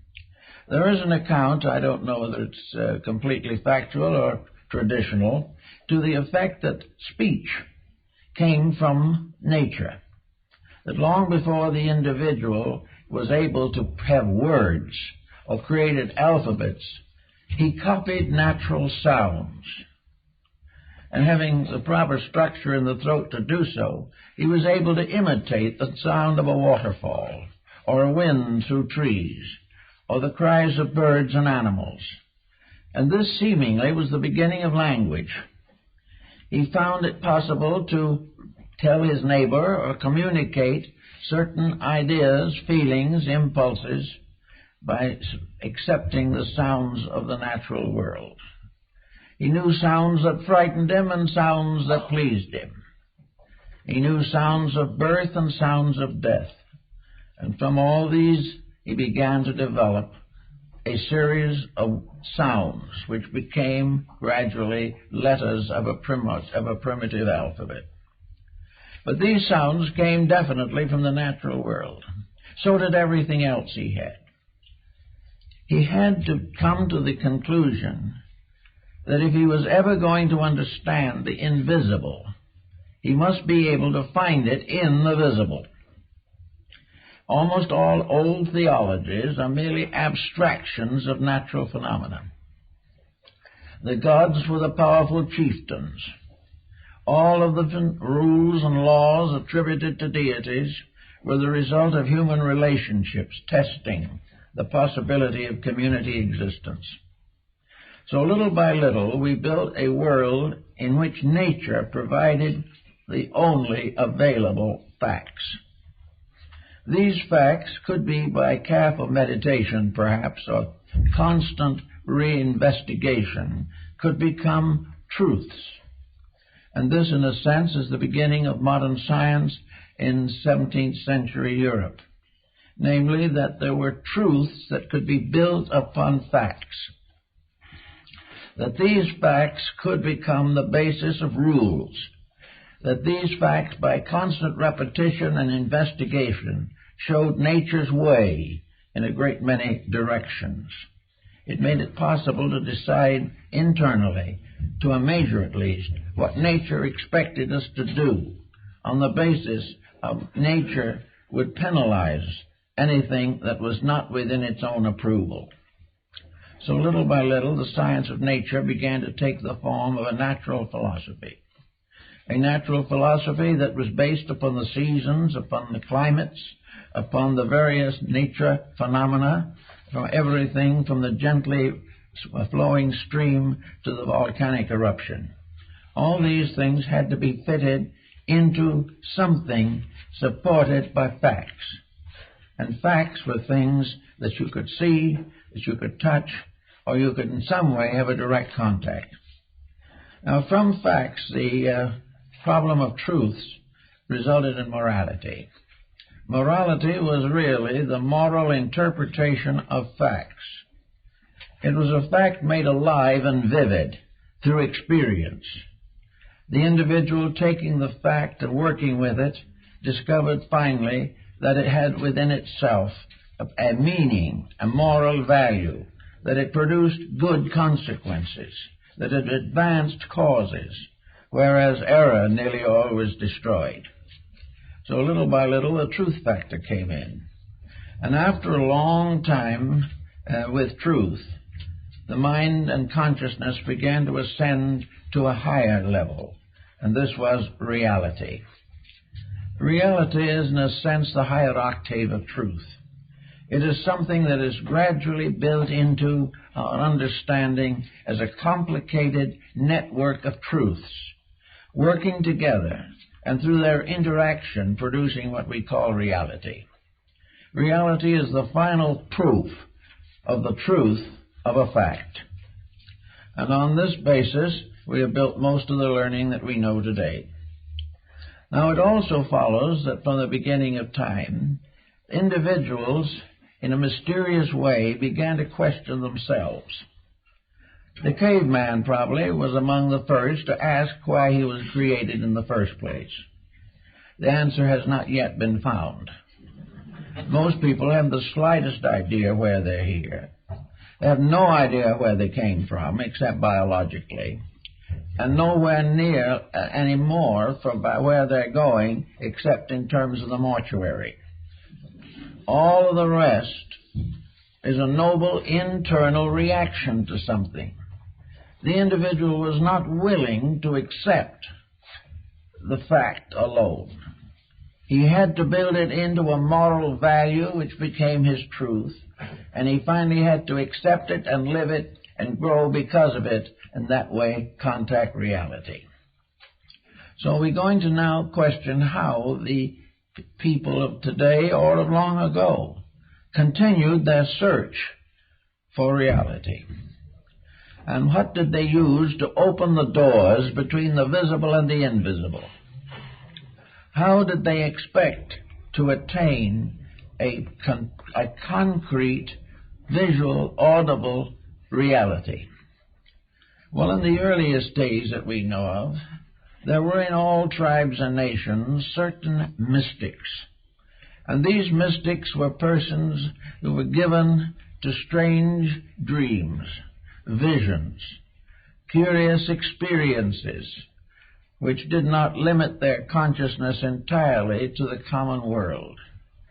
Somewhere along the line, dreams became a part of man's structure of searching. A dream had certain technical advantages. It could be described, it could also be experienced, and it could be, in a sense, fitted into the social pattern. A dream might, therefore, pertain to a world or vision or place beyond this life.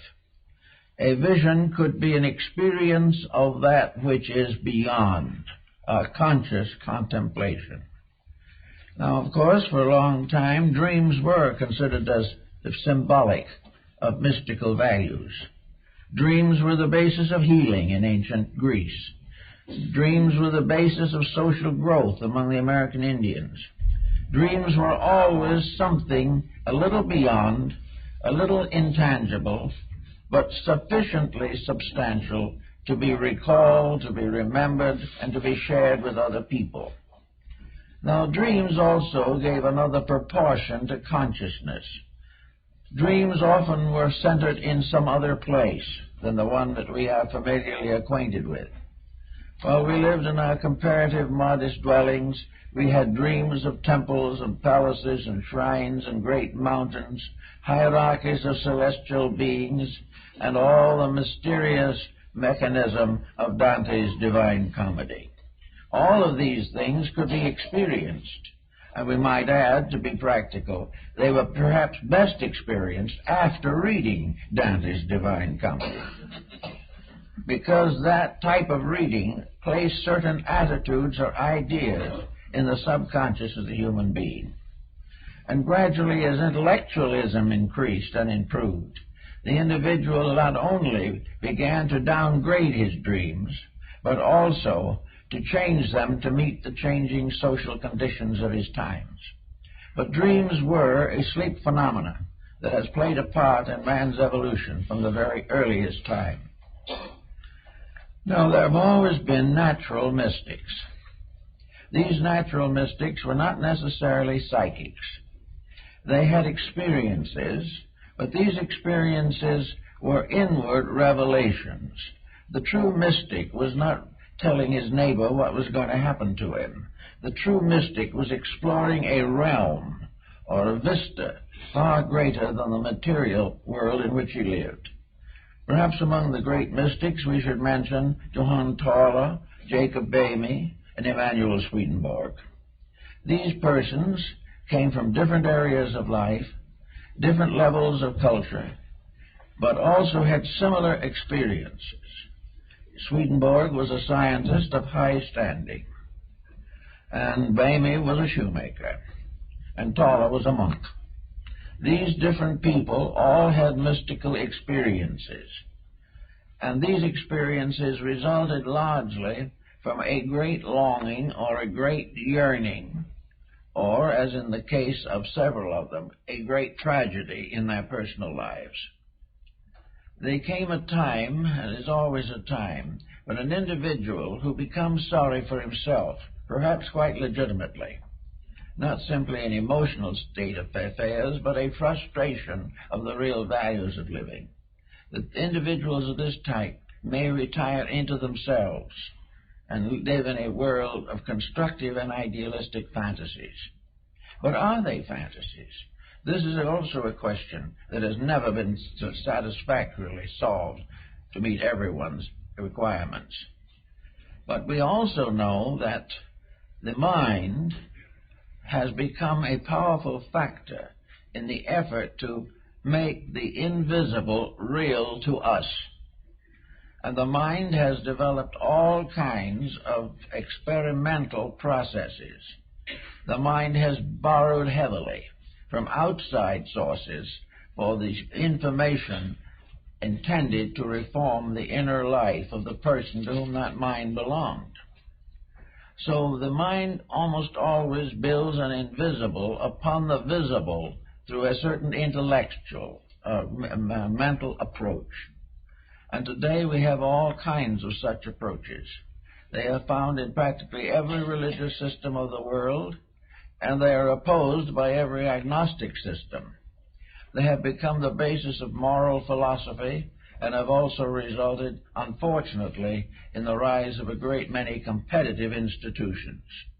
But the mind becoming more and more enmeshed in the obvious or the external, and the external becoming less and less soundly founded, so that it is based today very heavily upon mistakes and misfortunes.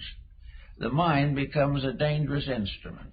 Now, the mind was not such a dangerous instrument long ago, when society was a comparatively simple structure. Probably, really, the mind's domination of the situation began with the dawn of ambition.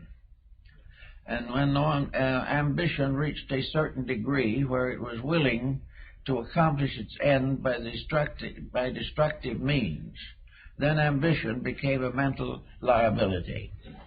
And we have several such liabilities today, in which the mind is really no longer capable of direct thinking. It is no longer capable of truth-seeking in the real sense of the word.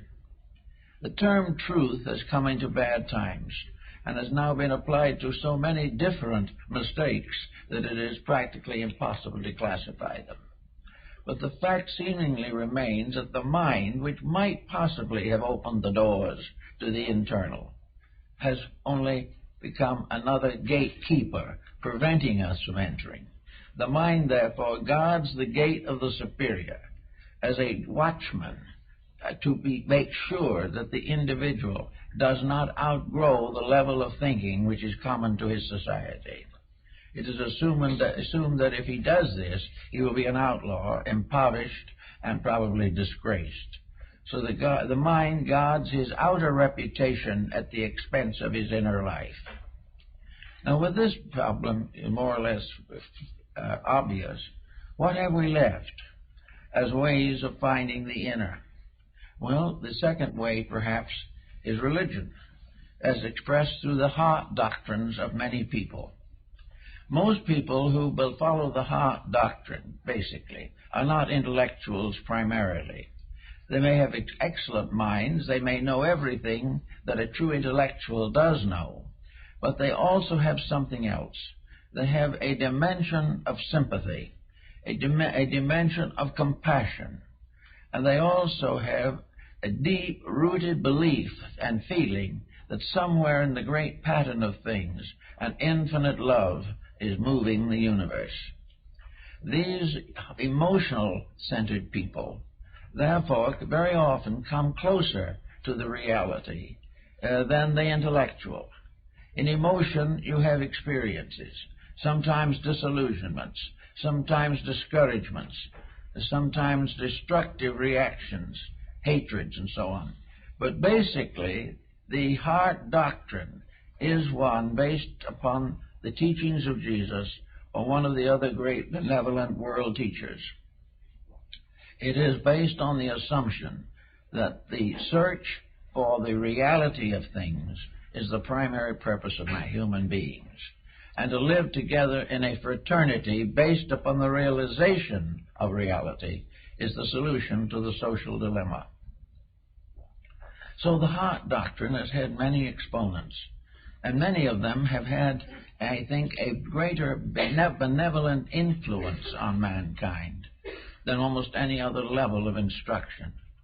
The person who is in friendship and in love and affection some way seems to live on, and live on in the virtues and achievements of himself through his descendants.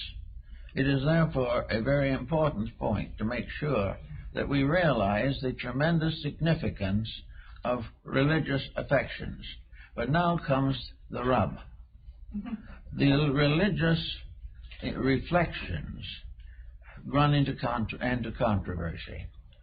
The individual wishing to be a devout person may find that devotion today is strangely altered, that the simple affair of doing good, of being kind, of being unselfish, these things are no longer really available in terms of affection.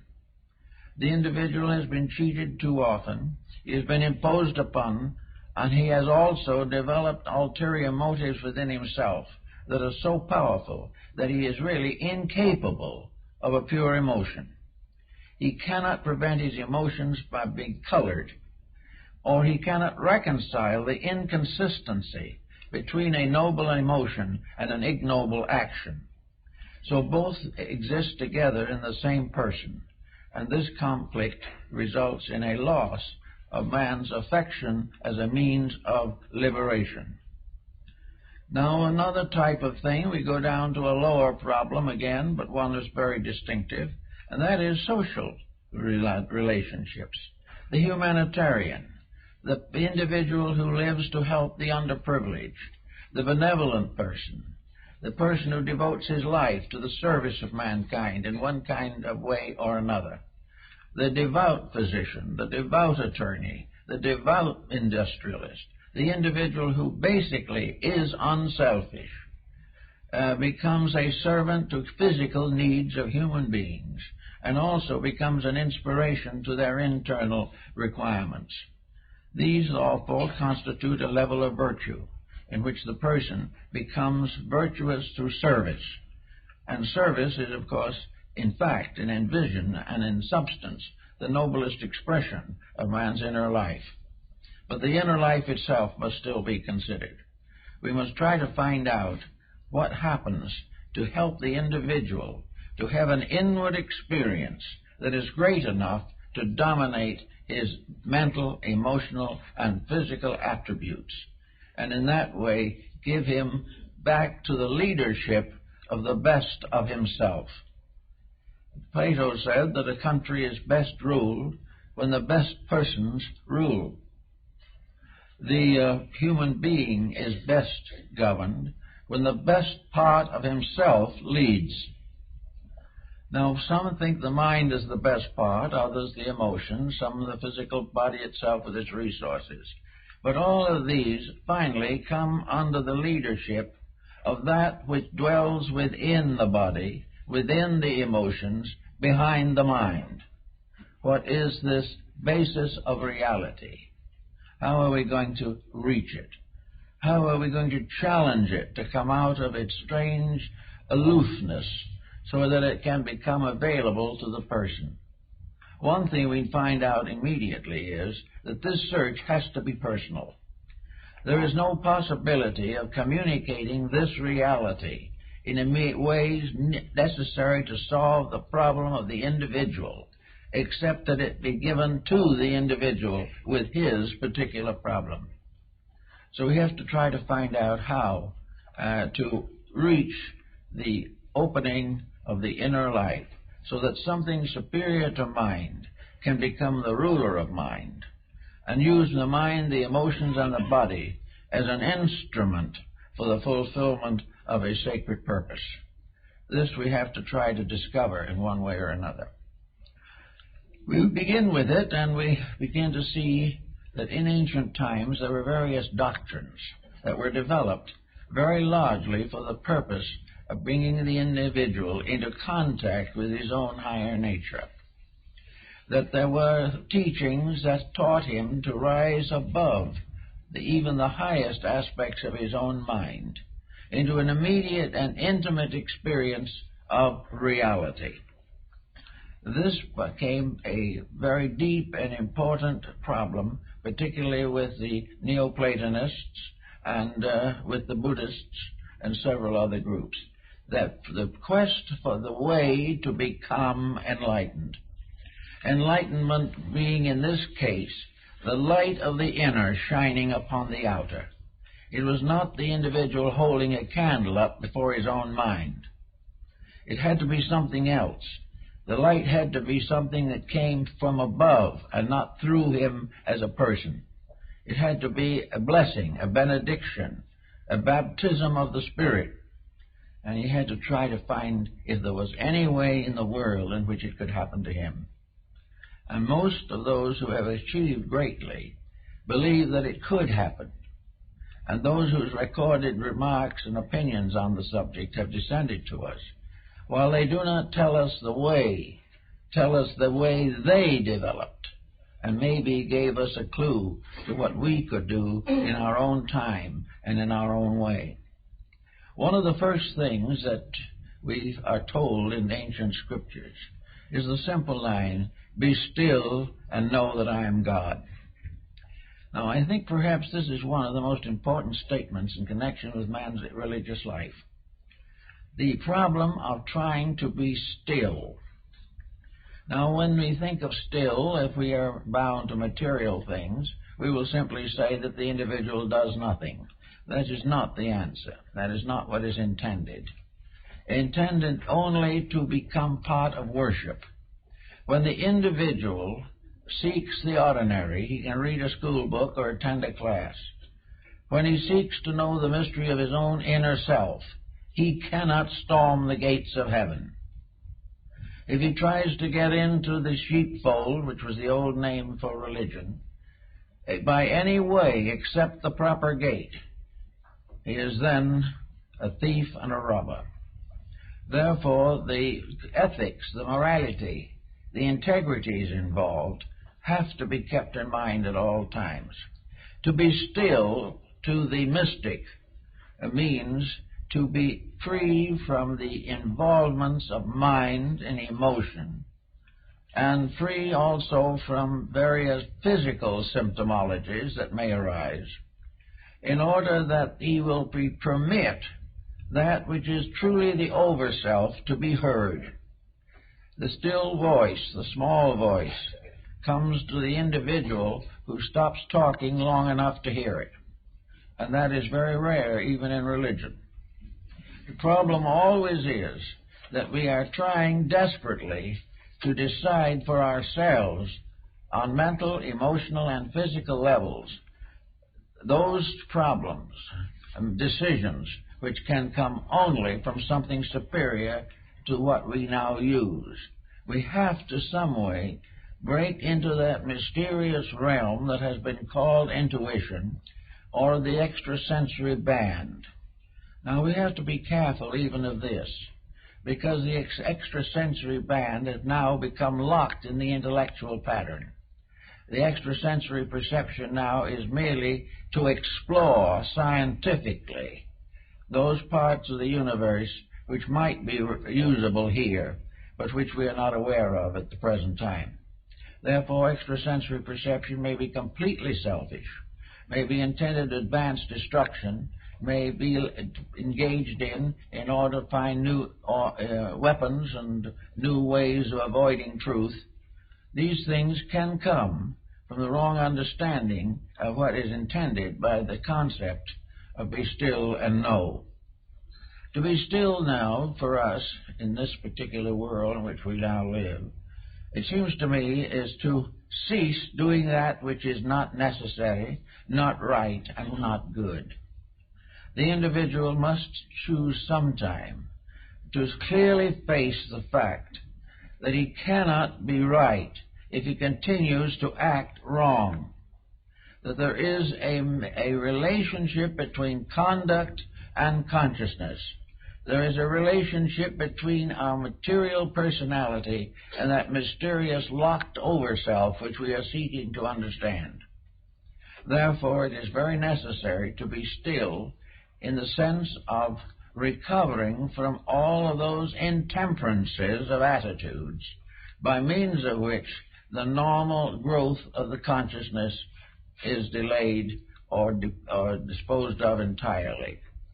Therefore, if we want to really understand this, we have to begin the process of ironing out ourselves, to get rid of those things which interfere with the natural mistakes of life.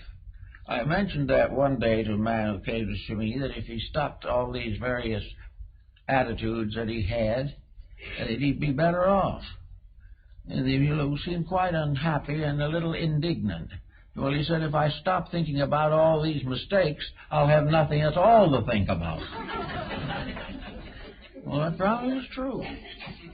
But it is possible to imagine that there might be some things to think about that are not mistakes, if we give any ground for such thinking. If we are willing to gradually iron out the impulses and intemperances with which we have burdened ourselves for thousands of years and brought with us in any sequence of rebirth that happens to us. Supposing we say that the individual who wants to get better is trying to grow because the present condition has become intolerable. The person is not satisfied as he is.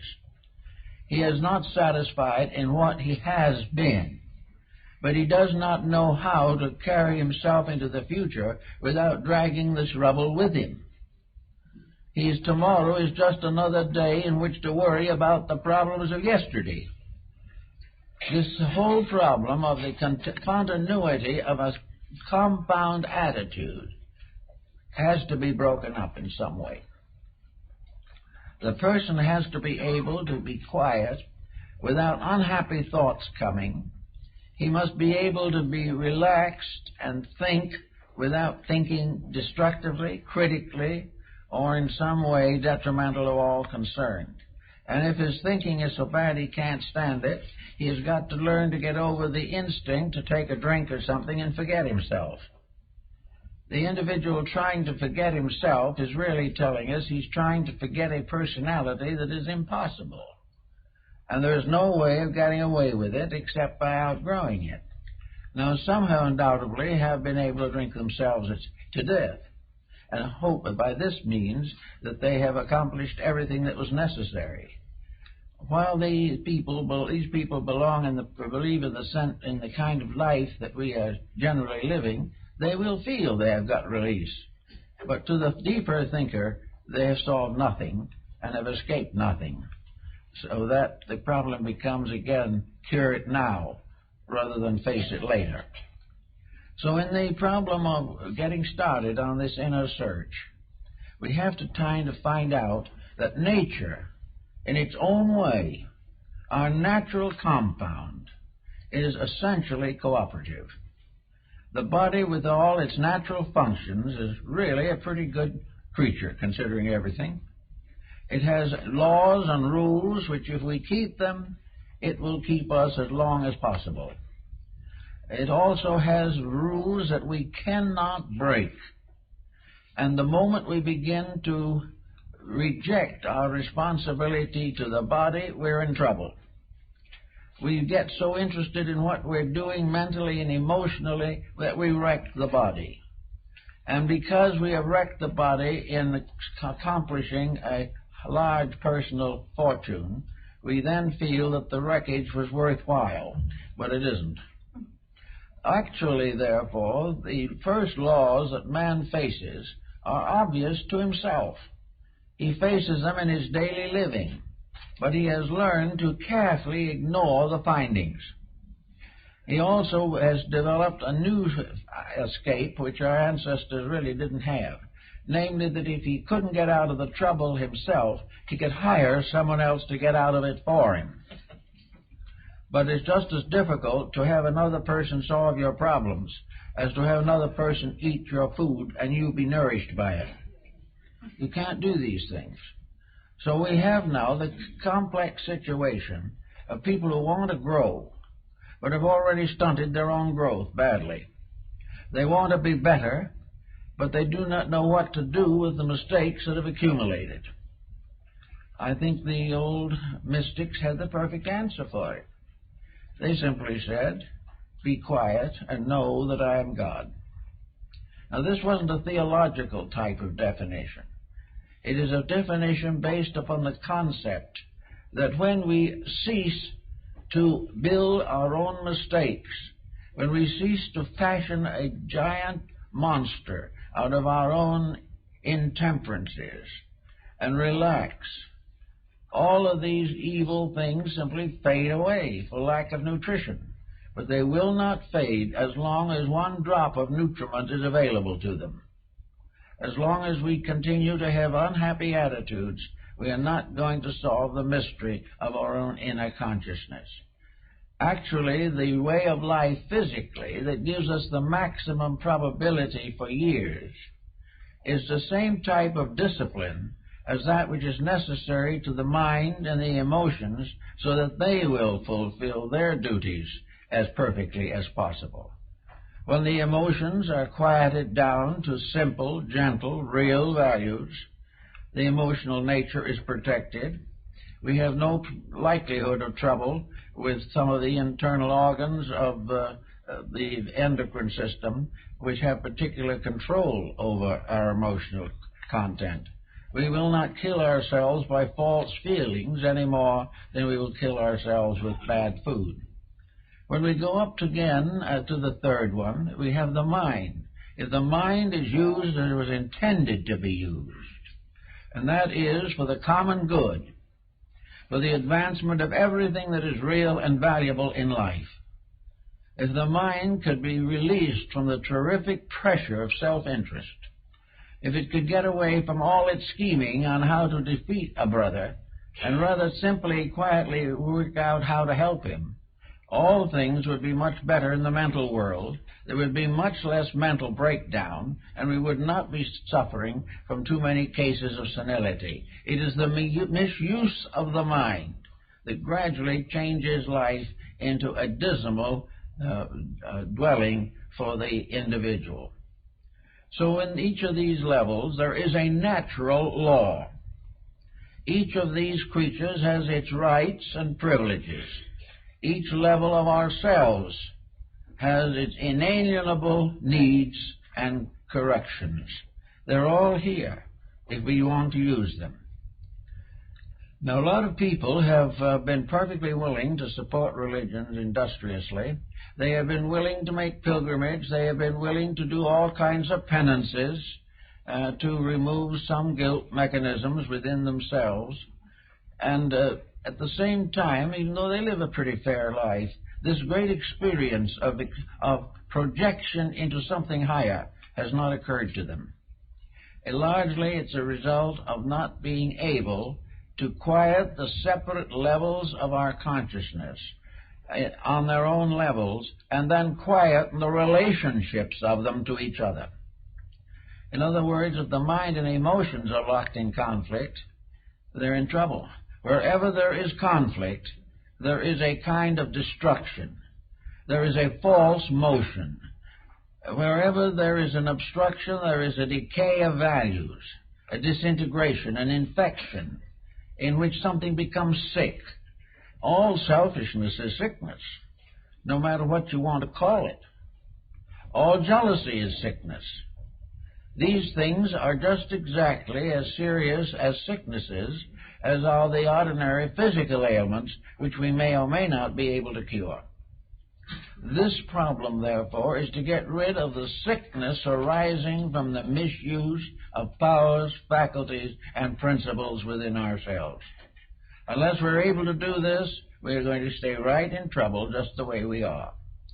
But the worst part of it is we may be a good church member while we're in this problem. It has never occurred to us that religion demanded anything more of us than allegiance.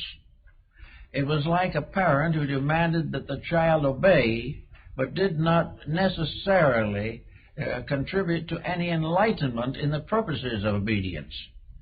The religious association which washes away sins with baptismal water has not gotten to the point where it realizes, or that people realize, that they have got to wash their own sins away all too often with their own tears. So there is time to get at some of these values directly. If the person wants to be born again in the theological sense of the word, it isn't that he simply accepts a religion. To be born again means to not make the same mistakes again. It means to clear the slate. A new birth means to start out with a fresh, clean, honest mind, without carrying anything from the past that was destructive or against the Ten Commandments or against the Sermon on the Mount. Everything that is detrimental must be left aside. It must not be carried forward. Yet the individual may be born again and still be in some business which is highly competitive, or in a family relationship in which tyranny dominates, or children are neglected, or the older members of the family are ignored. All of these things are not assumed to interfere with being born again. But to be born again with them is to be just the same as you were before. Instead of a new birth, it's just a new name for the same old things that you always problemed.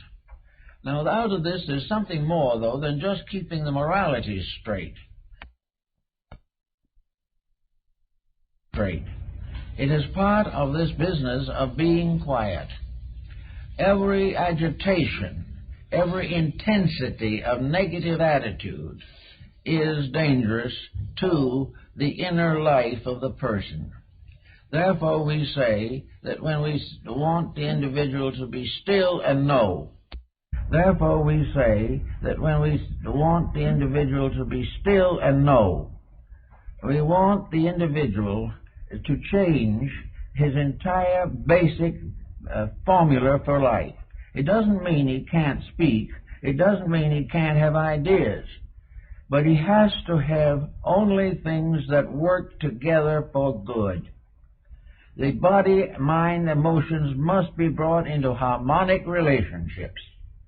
There must be no discords in the compound of the person. It doesn't mean he necessarily is awfully well advanced. He isn't perfect. He isn't above making an occasional mistake. But when he makes a mistake, he knows it and he's sorry. And when he's not too wise, he may be much deeper in the mysteries of his own inner life. So the problem is that in stillness now is the end of conflict, not the end of function. It is that no longer will the individual be in a continuous disturbance with himself. He will not regret what he did yesterday and build a new regret today. Pythagoras advised this doctrine of recollections to accomplish freedom from habit patterns. He advised his disciples that every day they should live their lives over again backward for that day. See what they did right and what they did wrong, and determine to correct any mistake that was made during that day. Recognize it, correct it, and outgrow it, and reach the condition in which it would not be repeated. So what we're asking for, really, is a good-natured person of kindly disposition who has managed to get over griefs and grievances, who is able to live in pleasant relationships with other people, who is not jealous, who does not tear down reputations, and doesn't lock in feuds with anybody, who holds no violent dislikes over subjects they do not understand, do not take sides on problems they do not know, but whatever happens, remain open and ever watching for the good, and watching and rewarding only the best of their own conduct. This means a more or less simple life. One way that the medievals found to gain this simple life was by joining the clergy. They became monks, lived in monasteries, worked in gardens, spent most of their time in prayer and meditation. But this didn't work quite well either, for in this case, the isolation was the individual arming himself against himself. He was determined to destroy the opportunities to make mistakes and gain virtue in that way. It's not done that way. It doesn't work. The individual does not recover from his mistakes because he locks himself away from temptation. Because temptation is still there, and all kinds of internal pressures affect him and afflict him even while he is in a monastic existence. The answer to the whole thing was, stay in the world, but be able to live your own inner life without worry and fear, and if other people wish to ridicule it, let them. But do not resent their ridicule. It's not worth it. Do that which your inner life tells you is right. And in order to do that, you have to get a message. Now, messages coming from the inner life are often mistaken. Very often what we consider to be a vision is merely a way of supporting our own personal attitudes. When visions begin to support our right to be wrong, we have a good reason to question the visions. Visions can be nothing but nightmares. They can be nothing but psychological expressions of our own defects. They can reveal to a clinical trained psychiatrist or psychologist just what is wrong with our dispositions and why we're in trouble. This type of vision or dream is of no basic value except as a warning. And the individual does not need to have an elaborate analysis of this. For if he has pressures, he will have dreams. And most of the dreams will be related to his pressures, either justifying them or trying to help him to fulfill the things that have created the pressures. So we don't go on that level. But if there are no pressures, if there are no intensities, if the individual is living a very quiet, reasonable, and natural life, perhaps he'll be a little like Jacob Rene, the great German mystic. He was raised and educated as a shoemaker. He was an apprentice shoemaker. Finally, we got his papers and became a master shoemaker and lived in the little town of Görlitz all his life. He was married and had children. He attended the Lutheran church, and he was a very simple person with only the education possible from a local school, which probably taught him only enough to read the Bible. So this man quietly, peacefully made a strange compact with himself. he resolved to live as best he could in his simple way, the best he knew. And he was a very quiet man and a very charitable man.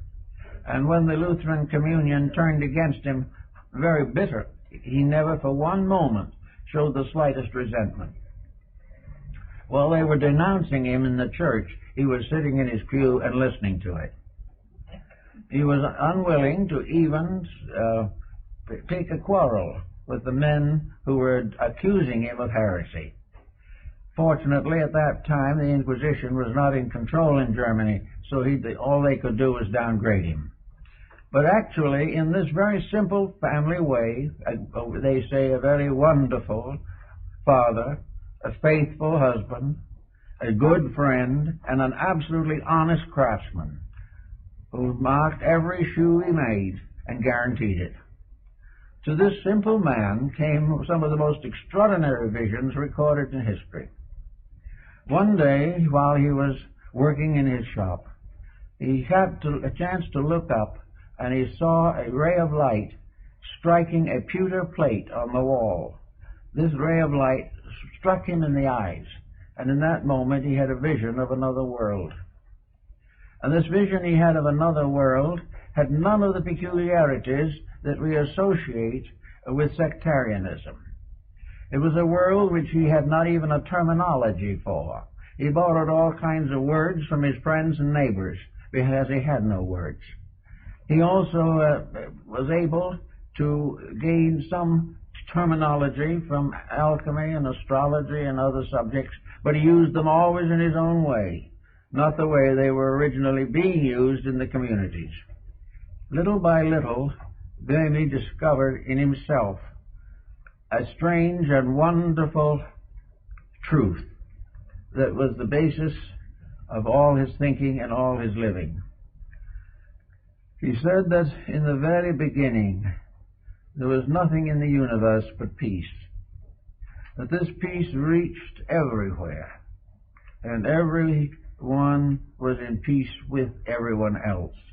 And they talked to God, and God answered them in the voice of a small child, a very gentle child, not much older than themselves, because he was speaking to common people and not to great scholars. And they were all peaceful until along came Lucifer. And Lucifer was self-will, and by self-will fell the angels. And when Lucifer asked deity for certain privileges, he was a faithful cherub at that time, God spoke again in the voice of the little child and said what was necessary. And Lucifer said, "Oh no, I don't like this. I don't want to live in a universe that is ruled by a small child. And if the deity can't speak out the great and glorious words I want to hear, I'm going to take over the job." Remember, this is a Low Dutch in Germany. So he said, "I'm going to take over. I'm going to run the universe now." So he challenged deity and said, "I'm not going to do these things. If you're just a puny little deity living in space without anything around you except a baby voice, I'm going to show you how to run this thing." And at the moment that he said that was the moment of the great disobedience. And in an instant, the heavens completely changed. Everything changed. The sky was filled with great spiritual powers. In the midst of them was seated or placed the ineffable deity, with all power, all splendor, all skills, and a thunder and rumbling voice that could be heard everywhere. And it is thus that the pride of Lucifer opened the abyss of the self, opened the world of sorrow and pain, because he had tried to take over the management of the universe, and because he could see no God until he disobeyed, and then the whole glory of heaven broke upon him. Now, there's something about this. It's almost a beautiful myth or legend that can be carried right on down.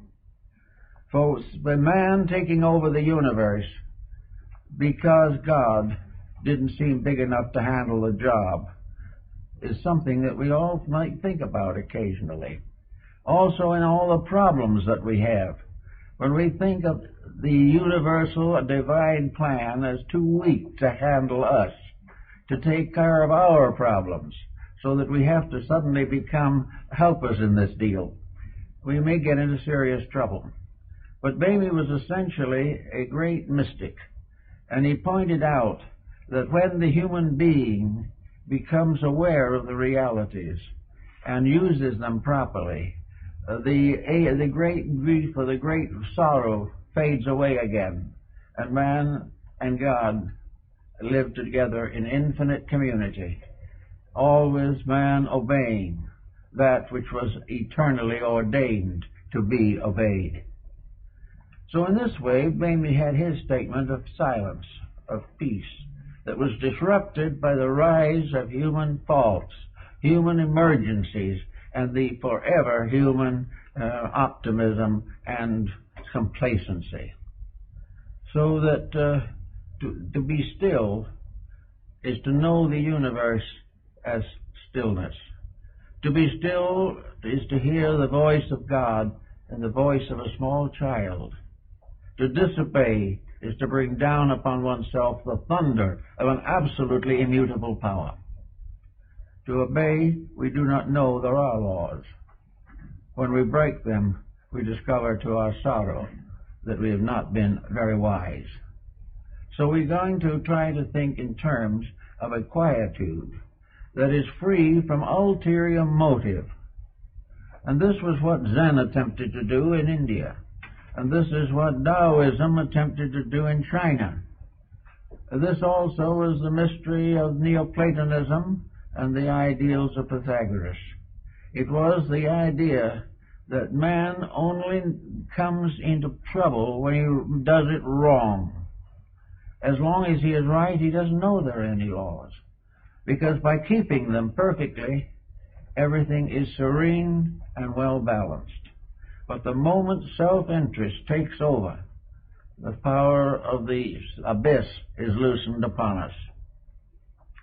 So we think now of quietude as just quietly doing the things that are right, peacefully doing the things that must be done in peace, and performing all good deeds in the name of the one sovereign good upon which we all depend, and from which we must gain all our life and resource. Now, the mystics have found out that if we live this quiet inner life, that we can carry every responsibility of the outer life with dignity. There is no need for us to go around depriving ourselves of everything. We only have to deprive ourselves of those things which were never any good for us in the first place. We only have to get over what was wrong. We are never punished for what is right. But if we get these things into a quietude and peacefulness, then this achieved condition is the opener of the door. This is the power that makes possible for us the actual direct participation in reality. It is that power which comes to us when we do not interfere or condition that power. When we keep it and keep its principles in integrity and in right. We are like what the Chinese sages said, that in the ancient days the wise slept without dreams. There was no dreaming about mistakes or therapeutic dreams. There is simply a great quietude. And in this quietude, a perfect peace, the heavens open, and the reality affirms itself in our lives. The story of the fable of Christ knocking at the door is much in this thoughtfulness.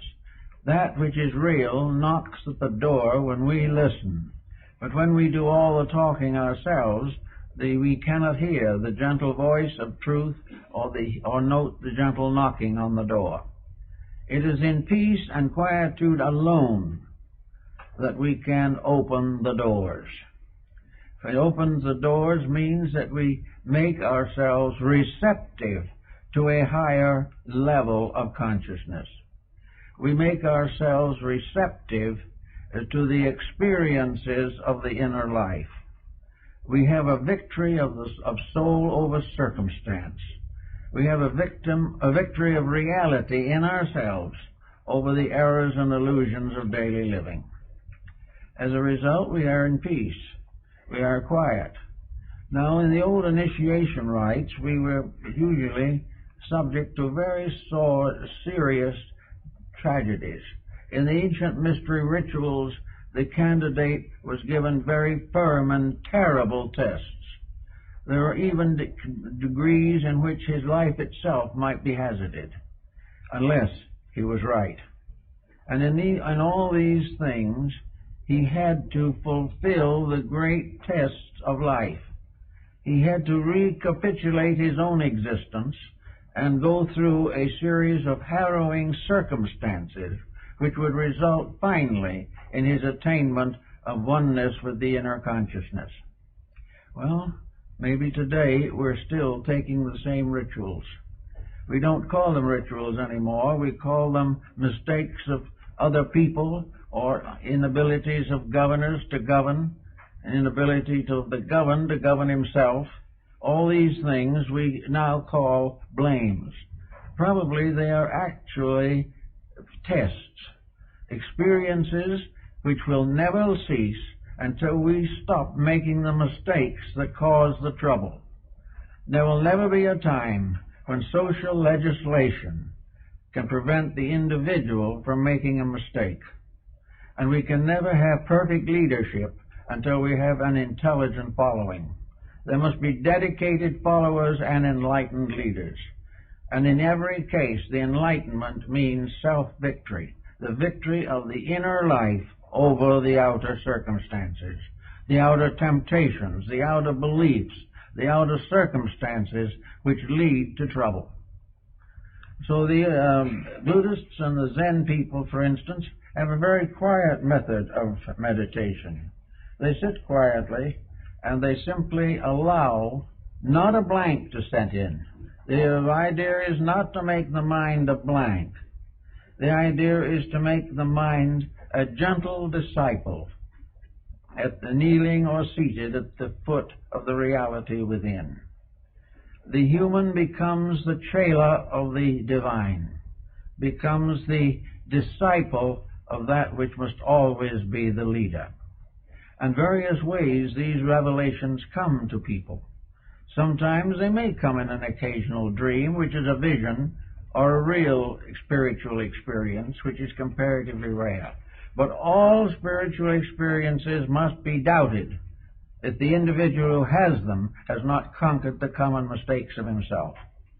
Anyone who believes an extrasensory experience, who is still incapable of the direct control of his own life constructively, must be afraid of imposture.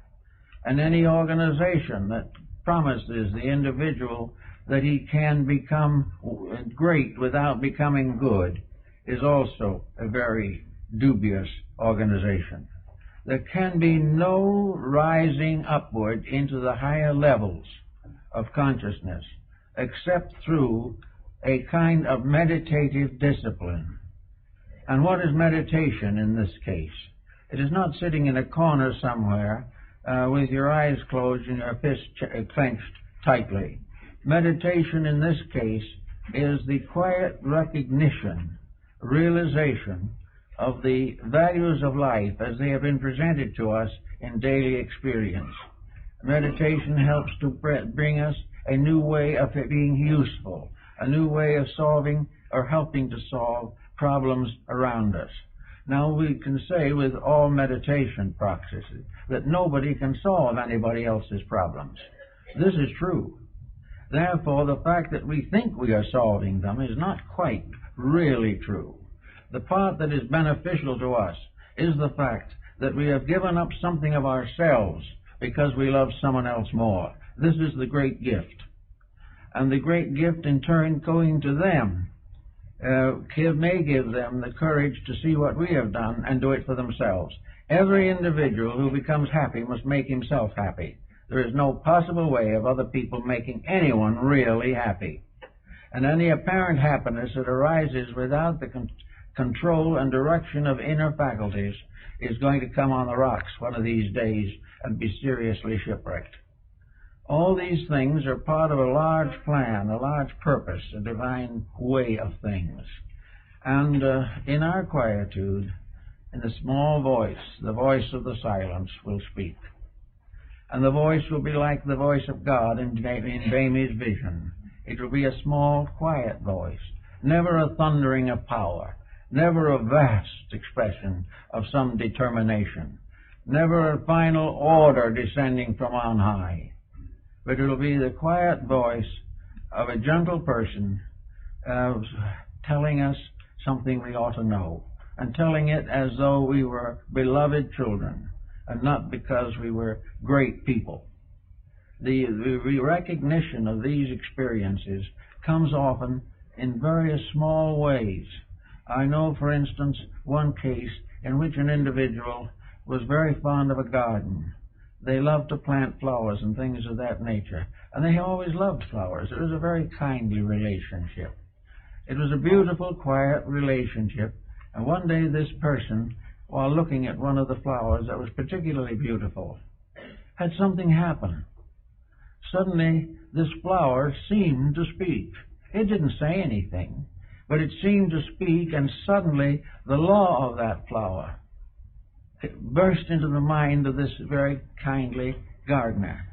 The law of the flower became a symbol of the whole unfolding of the cosmos.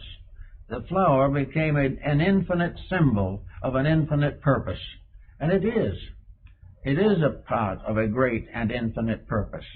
But most of those who look at the flower don't see it that way. But this person saw it that way. Saw the flower as suddenly bursting forth into a perfect symbolism of the universe.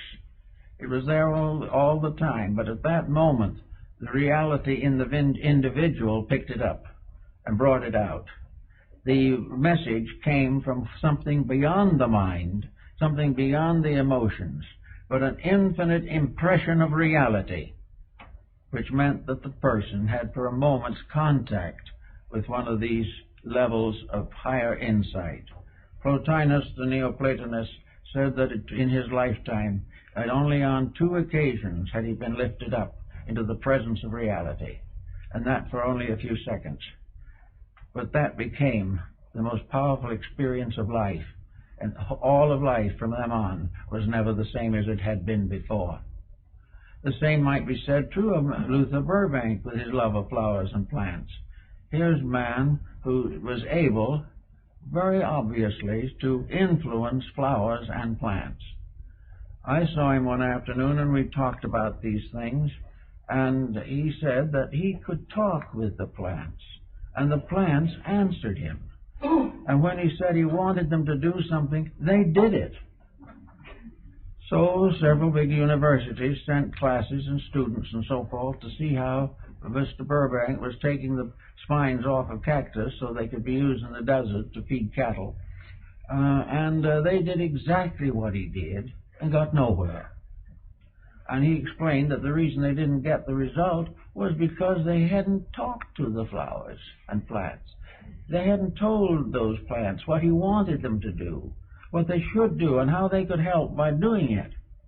But if you talk with them and understand them, even in silence, you commune with them, not as little things with a root, but as reality, and wound up in a magnificent little mystery, that they obey.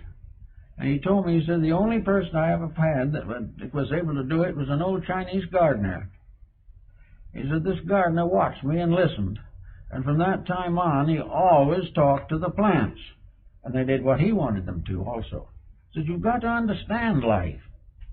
Life is not you and nothing, or you and something that doesn't mean anything. And all the flowers and birds and animals and creatures of the universe are real. And to each level of man's thinking, some form of life becomes immediately instructive. And by accepting the instruction, a great new dimension of consciousness is achieved. This is the only way reality can be proven. It can't be proven in laboratories. It can't be proven in anything except all of nature.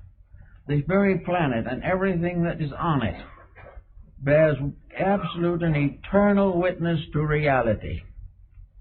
But the reality is not obvious to the person who doesn't know what the term means or doesn't know what the experience of it means. To us, humanity is a unique thing. Other things are different. We're now beginning to take a little interest in animal life, but at the same time, we haven't found the realities in these things. We haven't found that by looking at the most simple living thing, that we come face to face with a truth, a reality, an inevitable, which we can never influence, but which we can learn to accept and obey. So this is what really opening the door is. This is why the Indian went out and did vigil. He did vigil because he knew that the air was filled with life. He knew that everything that existed was real. Now, he couldn't come back and explain all this to his fellow tribesmen, although most of them probably were sympathetic to it. But the proof of the fact was something else. The proof was that when he went out as a healer and sat and did vigil, the great ones, the true ones, sent symbols to him so that he would know what to do. And far when he was up here with me, he said that a little light appeared somewhere on the earth around him, around a little plant, or a little flower, or a weed, or even some little small animal or creature. And he knew instantly that that which the light was around was the thing that was necessary to heal the sick man for whom he was praying. So he took this material, usually an herb, which he had never used before. He had no botanical knowledge, but he had seen in a meditation that this was it. And he took it and he made a tea with it and he gave it to the sick man. Then the reality proved itself. The man got well. That was the only reality that could be demonstrated.